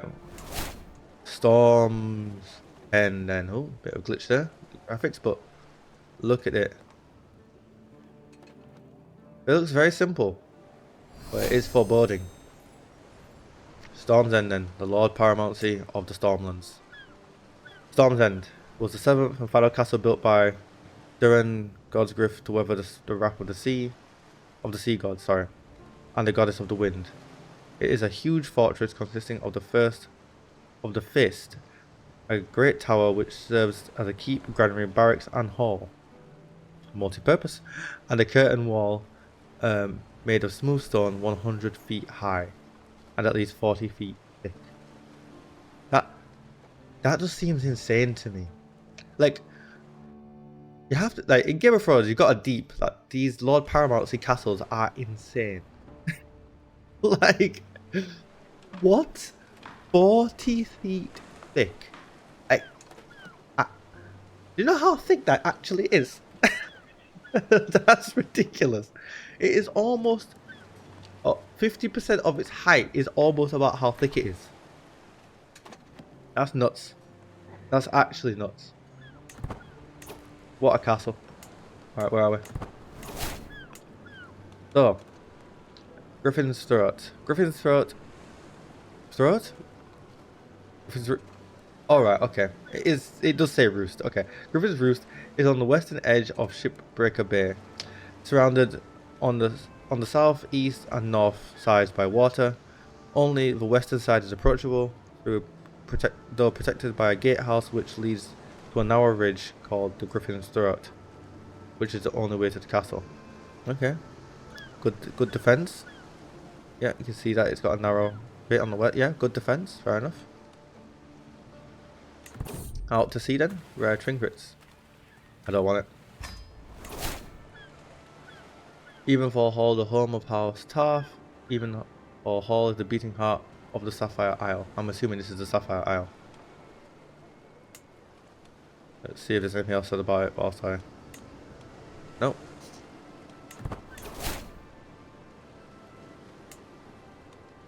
Oh, this is a ruin. Ruins of Sapphire Isle. Once the royal seat of the Sapphire Isle, Morn lies in ruin for all to see. These ruins speak of a mighty past, even when the even stars were kings in their own right. Are you? No, you're Brightboar. Okay. House Morn. Right. Okay. What is it when it gets restored? Oh, it's worth a restoration. Again, this is another thing you could play as then. Try and restore those and become King of the Stormlands and move the Lord Paramountcy over here. Oh, it'd be cool. So cool. Anyway, back out to sea and back to land. We're stopping here. Rainwood. Oh gosh, I cannot see what that says for the life of me. Alright, read it this way. Right. Rainhouse. The Rainwood, situated on Cape Wrath in the Stormlands, is a vast forest renowned for its misty and fertile environment. Valued for its fir, timber, and amber, it hosts a diverse range of flora. Okay. Got a diplomacy thing. Room to rule. Yes. Increase their points. Nice. By 2. That's pretty good. I will fight him. Ah, yes. Gold. Alright. Be able to upgrade more of this now and get some more money. Recommends, please. Thank you. Greenstone. Greenstone is a weathered island keep perched on the rocky cliffs of Eastermont, in the storm-wrecked seas of the Stormlands. More refuge than fortress, it endures wind and wave alike, standing as a quiet sentinel of loyalty amid the harsh coastal wilds. Look at the buff you get to like war for this. 4 prowess, martial skill and 2 prowess. Wow. I could definitely foresee a gameplay out here, playing over here. Oh, it's almost like I'm like probing the areas and seeing which other places we go and play as. I'll play in next if we return to CK3, which so far I can't see a reason why not to. I know Bannerlord's great and all, but oof, this is fun. Whitehead Tower, the traditional home of House Whitehead. It is from here they rule the surrounding town. Oh, okay, bit boring. Is there anything else said on the thing about it? No. Wife's pregnant again. We must really like each other. We are soulmates. We must really like each other. Right. Green Queen's Tower. Okay. When the Kingdom of the Stormlands was at its weakest under Dorwald I, the Green Queen rose to claim the Rainwood and Cape Wrath for her own. She held off the Durrandons for nearly an entire generation, but when someone capable sat in the storm end, the young realm collapsed to the Durrandons' fury. Oh.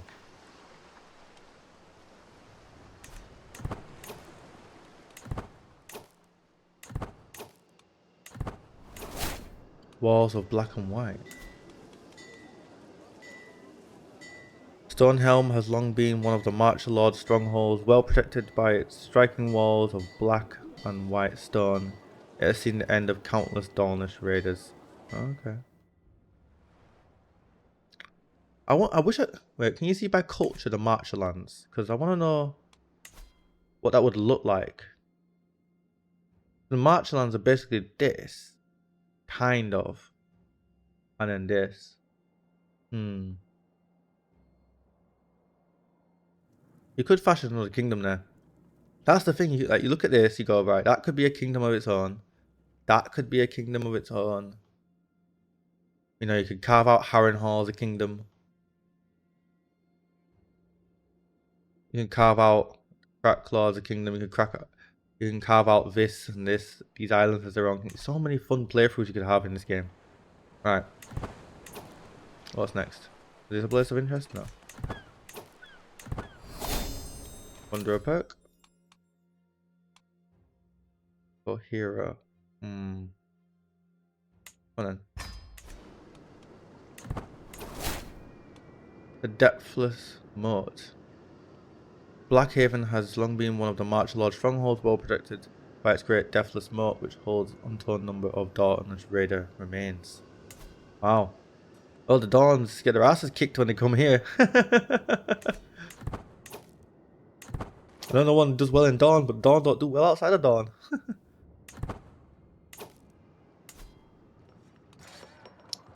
Harvest Hall. Why didn't it give me that? Did I miss it? Oh, it's not a point of interest. That's weird. Oh, it's a good thing I just noticed it on my own then. Okay, Harvest Hall is a stout marcher keep nested in the fertile Stormlands. Both granary and garrison. Both granary and garrison. It stands as a vigil stronghold against foes from the Dornish borderlands. Okay. I wonder why that wasn't a point of interest then. That's weird. Singing Towers. Night Song has long been one of the Marcher Lord's strongholds, well protected by its famed Singing Towers, which have ended numberless Dornish raiders. It should be numerous. Numberless doesn't really feel right on the tongue. I want to play in the Marchlands now. It'd be cool.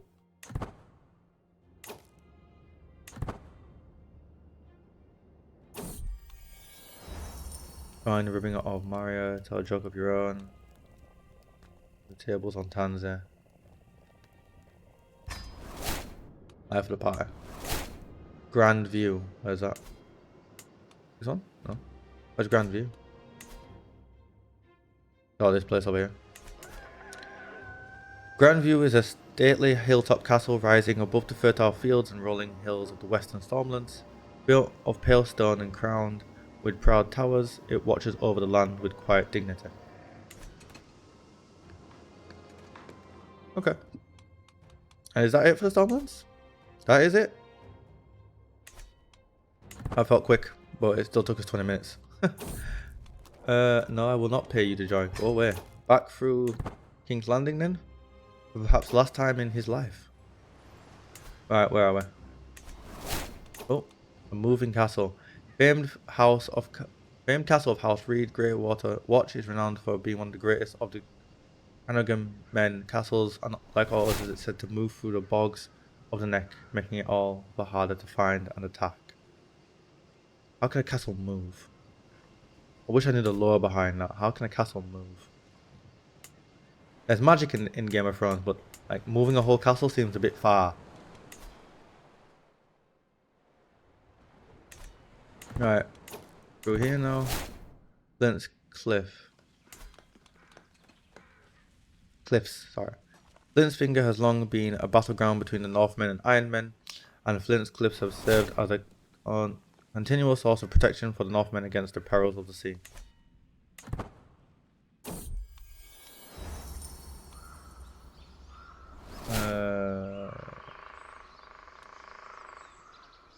Hygiene. Yeah. Okay, so it's the same thing multiple times since these are all Flint's Cliffs. Yeah.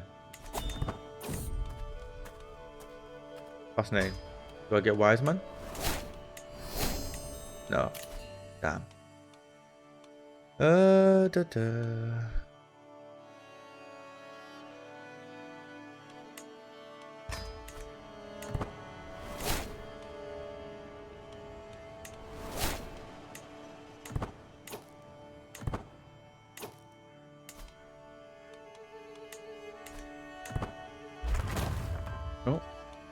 Finally built them. Need to upgrade this in order to get more room to build the other stuff.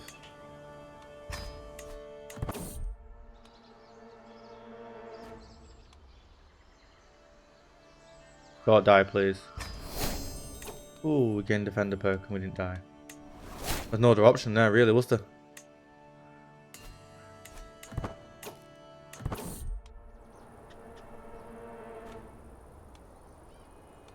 Helping others is its own reward. Let's try and recruit her. Is she strong? Oh, she is. Nice.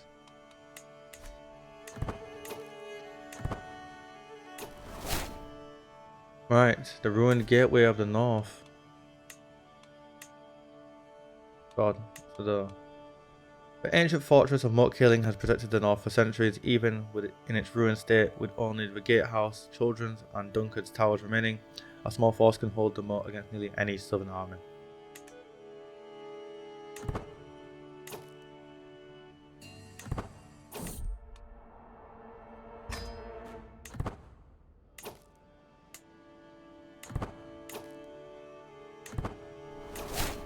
The Great Barrow. Underneath Barrow Hill is the Great Barrow, said to be the home of the first king or king of giants.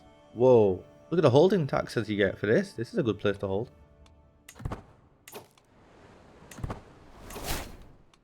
The Rill Stables. The Rills have always been home to the horse lords, be it House Ryder or House Ricewell, while the horses of the Rills are not. Damn it. So who's currently in there? Terrified. House Ricewell. Where's House Ryder then? Because that's a little feud that we could play as in the north another time. Whilst the horses are not as large as those used by the Andal Knights of the south, they are known for their speed and toughness.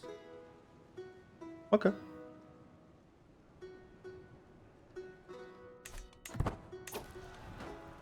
And there is war in the north, it seems. A murderer! No! Why would you kill one of my knights? You bitch! Lock her up. Lock her up. We will not tolerate such behaviour. We could demand conversion. Or we could execute her. We will not tolerate such behaviour. Not in this camp. Loyalty and respect.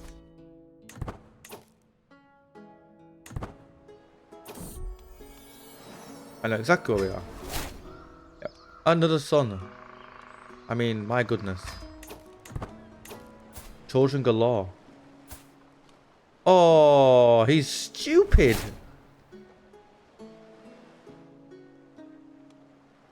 That's disappointing. My poor son. You're an idiot. Oh. Why? Why, God, why? Why is he an idiot? Oh. Poor bastard. Can I educate him? Don't I already have enough wards? Will it kick one out if I educate him? How does this work? No, it just adds another... Can't do that in base game. You only have 2. How come that was allowed to 3? Well, I have a special soft place in my heart for my stupid son. Maniac. Oh god. Not only is he stupid, but he's crazy. Oh, my poor son. Alright, what did we miss over here? Ruins of the Warg King's Castle. The ancient remains of the castle of the Warg King still lie atop Sea Dragon Point, one of the first to be defeated by the Kings of Winter. Many believe the ruins are haunted to this day. Okay. What do you get when you upgrade it? Okay. Is there any sort of special model? Kind of, yeah.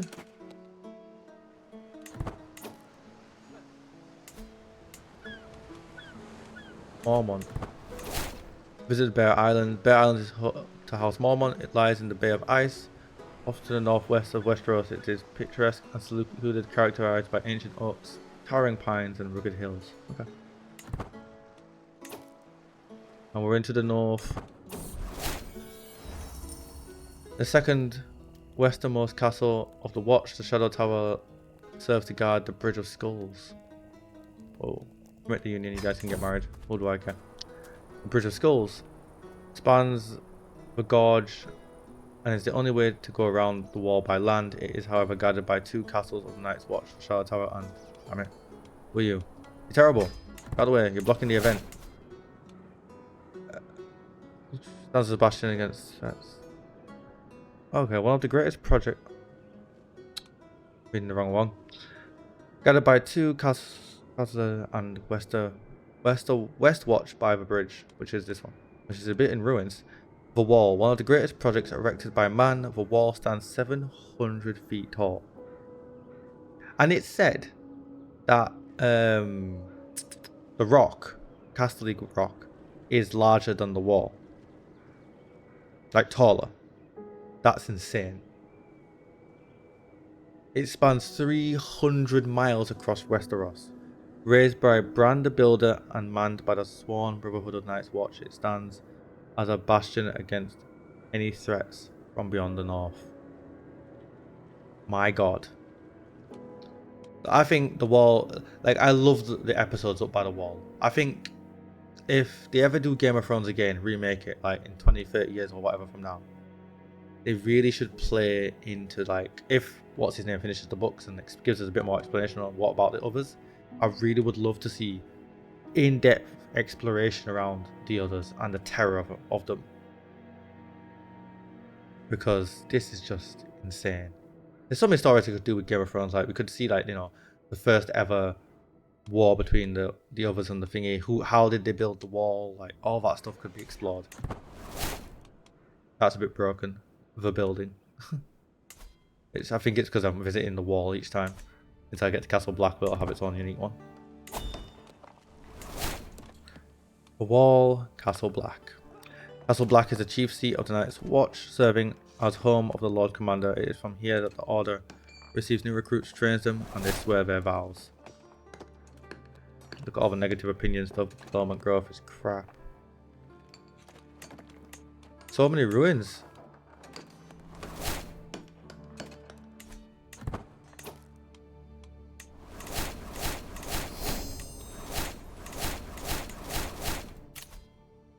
Yeah, go back down. Alright, out to sea. We've left the wall behind. Eastwatch by the sea. Oh, almost missed that. The easternmost castle of the Night's Watch. Eastwatch serves as the only port of the Brotherhood and is key for bringing in food and trade to sustain the watch. Feast of Skane. The infamous sacking of Skane by the Skagosi is remembered by the cannibalism of the entire island population by the Skagosi, leaving the island uninhabited to this day. Oh my god. Oh, well, that's interesting. If all else fails, if we can't get into the north, we can colonize here and try and work our way that way. But that is, oh my god, cannibalism? Wow, okay. Great Glen. It is in the mountains of Skagos lies the Great Glen, where unicorns are abundant and strong. The Lord who controls this land has access to the finest of these horned mounts. No way.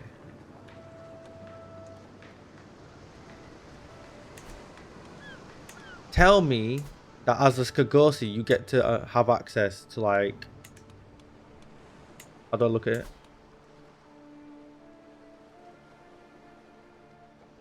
Yeah, you can. Unicorn riders, that's so cool. Cannibal trait is that.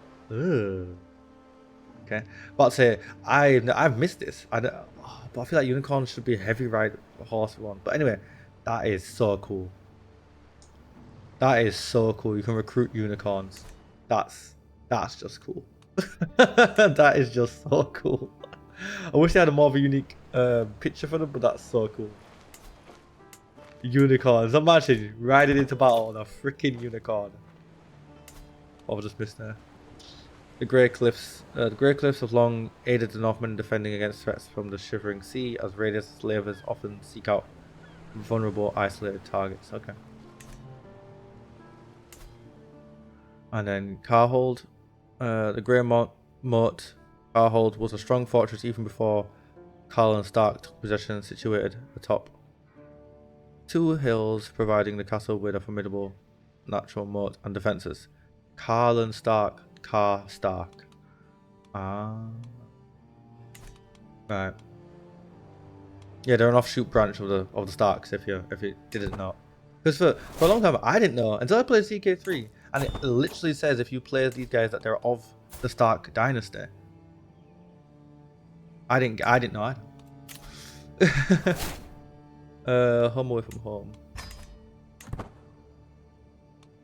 Oh, the Dreadfort. This square hellhole. Ancient stronghold of the Red Kings. Deep within lies the hidden showcase where the Boltons kept the most infamous and secret of their trophies. Oh, good God.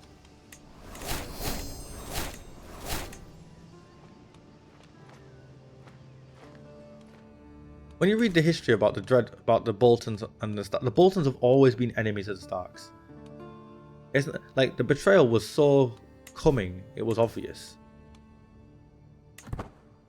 Like, these guys have always wanted to overthrow the Starks. Battle of the Weeping Water. During the Andal invasion, a rare alliance between Stark and Bolton forces led by King Theon Stark defeated Argus 7 Star as Andal forces near the Weeping Water River. Okay, that's pretty cool. And then we shall go to the seat of our ancestral home, the capital of the North. Winterfell. Got two things. We've got the glass gardens utilizing heat from the hot springs. The castle has constructed glass gardens to grow things regardless of the weather. Come summer or winter, fresh crops can be grown. And then Winterfell itself, we get a the main. Oh yeah, the north is just beautiful. The seat of House Stark, Winterfell has long been the heart of the north, famed for the great crypts beneath it, which house the dead lords and kings of the past, and the hot springs, which heat the castle even at the heights of winter. Winterfell is just... The show didn't do Winterfell justice. Winterfell is absolutely colossal. It is so big, it is ridiculous. Look at the size of it. Oh my god. I love that castle.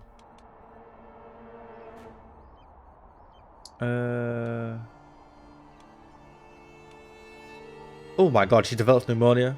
Jesus Christ, treat her. Please treat her. Or can I treat her? No, we'll just rest a bit. We can wait a few days. 21 days ain't that long. We'll speed it up and that way we'll wait. Oh. His aptitude is... Oh, we'll just... Oh. Alright. Got to speed it back down. Okay, where are we now? Where are we now?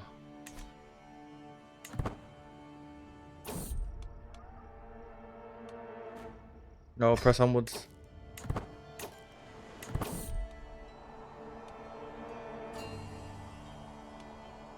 Oh, good God, everyone will hate me if I do that. Press, we're not doing that. Made quite a bit of money. How many years has it been now? Our son is 4 years old. Influence personality trait.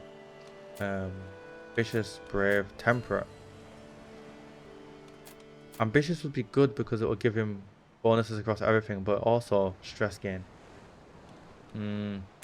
Let's not do that then. Let's see what he develops as naturally for now. That's 10. Oh, it hasn't unlocked a new slot. Oh, that does.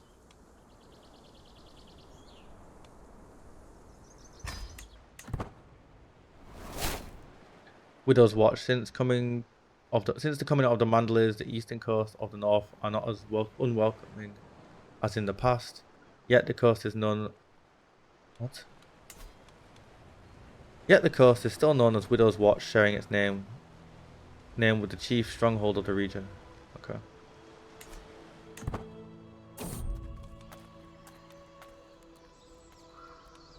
Fine, find another path. One.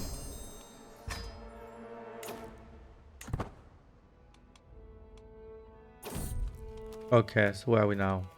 No, campfire. Oh. Yes. Alright, so Northern Bastion of the Faith. Oh, that's so good. When the Mandalays came north, they were guaranteed the protection of the faith, of their faith, and to worship the Seven. They. Why am I saying even? They built the Sept of the Snows. Right. Let me read that again. That was terrible. Let's try again. Right. So this is White Harbour. Okay, it's beautiful white walls. Right. Northern Bastion of Faith. When the Mandalays came north, they were guaranteed the protection of their faith and to worship the Seven. They built the Sept of the Snows. Right. For Winter Mint. When the Mandalays came north, they brought their wealth with them, and which helped to revitalize the north after millennia of war with the Falcon Kings of the Vale and Mountain. So, whoa, 1,000 years of war, wow. This was furthered with the Great Mint of the North being located here. When Torrent knelt to the dragons, one of the things agreed upon was the Mint in the White Harbour would be shut down, so the building has been maintained if ever an independent North may need it again. Smart. The new castle. When the Mandalays came north, they built the new castle as a duplicate of their lost castle of Dunstanbury down in the Reach. It stands in stark contrast to the northern castles like Winterfell and the Wolf's Den. That's the Wolf's Den, which the Merman's prison. When the Mandalays came north and built the new castle, Wolf's Den fell into disrepair and became a prison for White Harbour.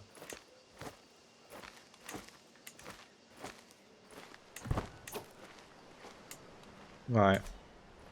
There we go. White Harbour. Wonderfully interesting place. Where the south and north blend together. A model, perhaps, for our future kingdom. And that is the north explored, ladies and gentlemen. We return south. Only to move north, hopefully. We're moving north. Dun dun dun dun dun dun. Dun dun dun dun dun dun. Bit fairer.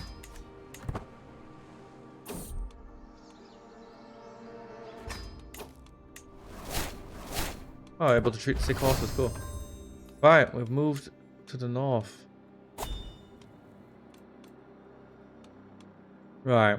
Our journey of the Seven Kingdoms is indeed complete. Why are these places looking... Why are they looking separate to the Iron Throne? Surely not. Have they broke away somehow?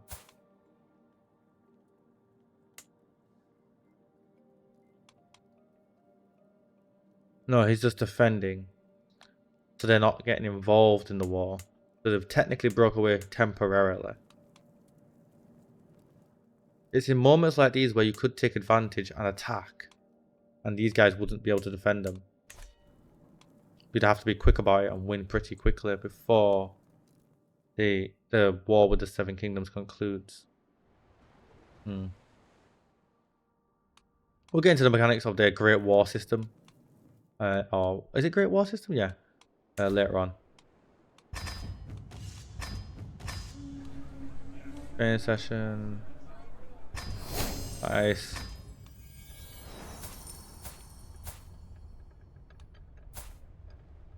No, them are good.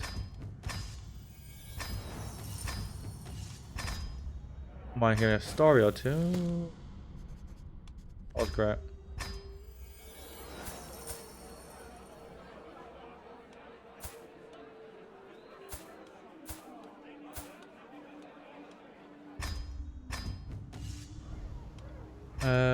Town Cry, you might have something for me? Organization? Alright, let's see what we can get up to then.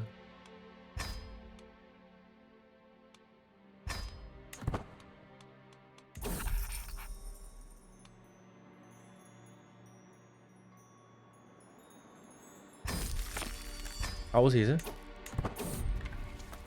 Yeah, go on, you can join.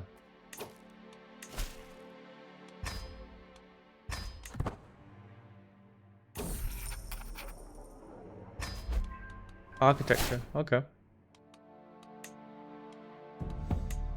Oh, another dragon. Who's this? Oh, Valyrian. Alright. I was like, it wasn't white hairs. I was like, is it a non-Targaryen, non-Valyrian house? Or a new one? Popped up and taken control of a dragon? Alright, speed this up.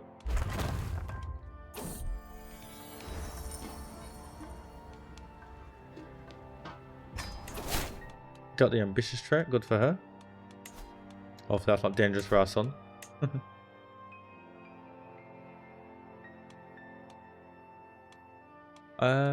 Domicile.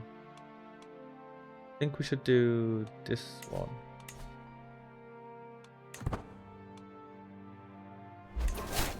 Right. Execute with confidence. Wonderful job.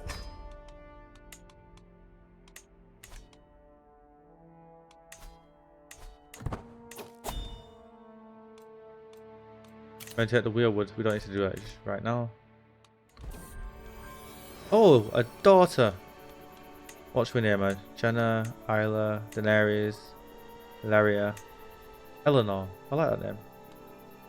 Eleanor DragonWolf. Oh, complications following childbirth. I mean, we've got a lot of children. We don't need to worry about having more. Got plenty of spares, as they say.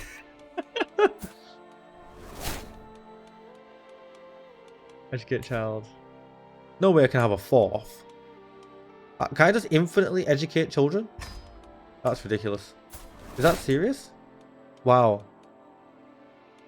Is there no limit in a Game of Thrones mod? I don't know how that works. I never noticed that there was no limit. I swear it didn't always used to be like that. But hey, I'll take it. Alright, completed that. Good job. You're next.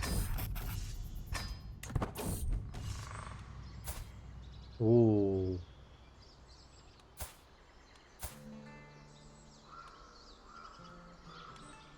Let's just ambush her. Nice.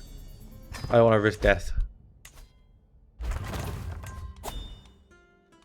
Way too early in the gameplay to be risking death.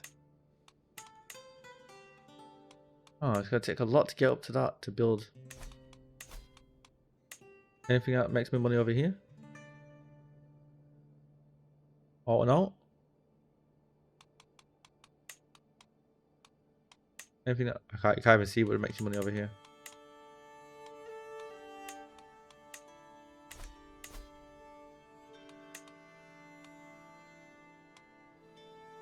Alright, we'll keep upgrading this then. Money is important. Money, money, money. It's so funny. In a rich man's world. Alright. Oh wow, you're excellent. You should definitely join us. Lucan, you should join us. Good having money. Except we're spending it all.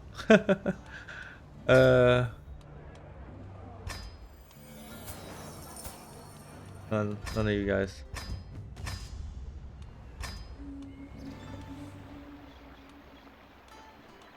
Don't really want to do transport ones.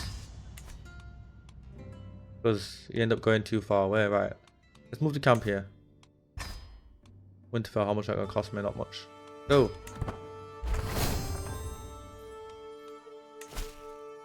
Sort this one out.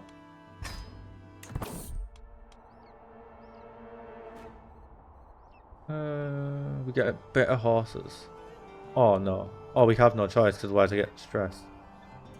And a lot of it, to be honest. Bloody hell.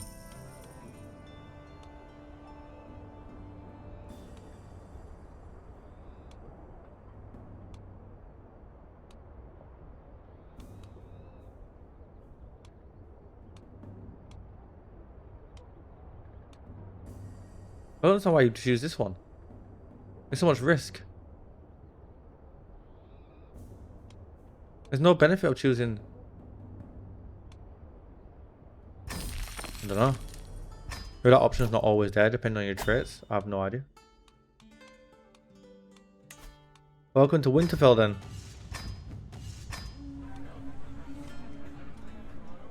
I'm not spending that money.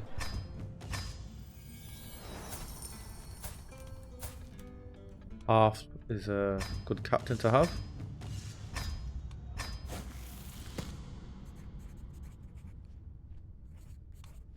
Do that one.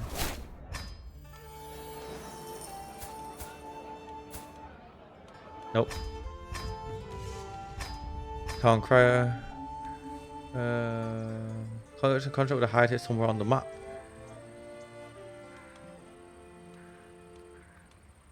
Oh, they're rubbish as well. Right.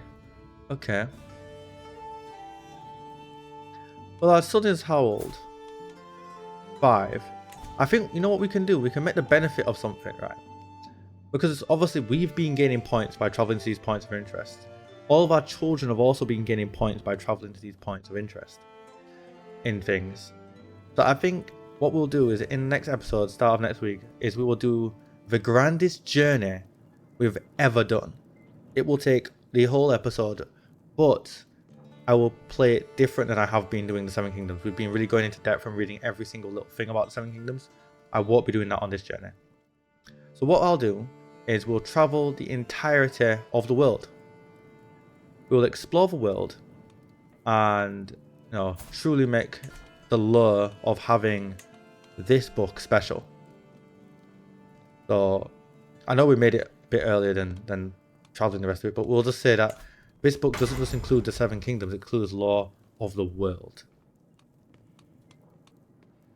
And we'll travel up through the wall, beyond the wall, and through all of Westeros. And we'll only read about the important places like, you know, Tyrosh and Volantis and Lys and Pentos, Bravos. Where's Mer?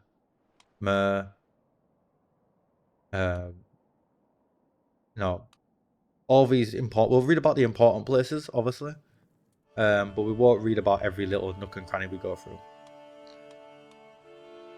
Yeah, that's what the plan currently is then. So we'll do that by accepting this because he's 5 years old.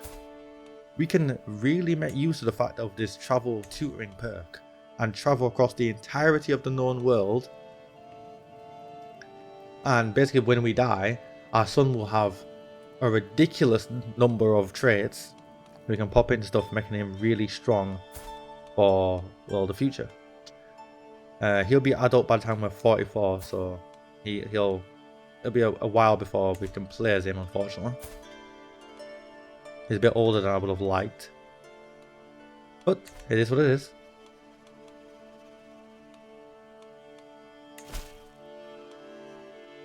But we'll travel to accept.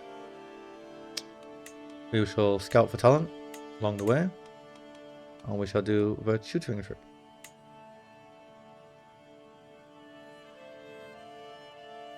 We shall customize it, and we shall begin our journey of the world. This is the world tour. Oh god, it's so dangerous. Right, I'm gonna do this off camera. Yeah, this is where we end this video and this chapter. We've explored the entirety of the Seven Kingdoms. So thank you all so much for watching. Be sure to like, comment, subscribe below, hit that bell notification to keep to date everything here on this channel, whether you're watching on DragonWolf Gaming or DragonWolf Extra. And of course, check out the links down below for all of my dedicated social media, which include all of the DragonWolf channels. And of course, dragonwolf.co.uk, my website. In the next one, we'll start off with exploring the entirety of the world, including Beyond the Wall, and devastated and ruined Valyria. Be sure to stay safe, it's going to be awesome. I really do hope you had fun. The entirety of the mod list is indeed linked down below. And until the next one, where we come back to the world of A Song of Ice and Fire, I'm going to love you and leave you. Peace.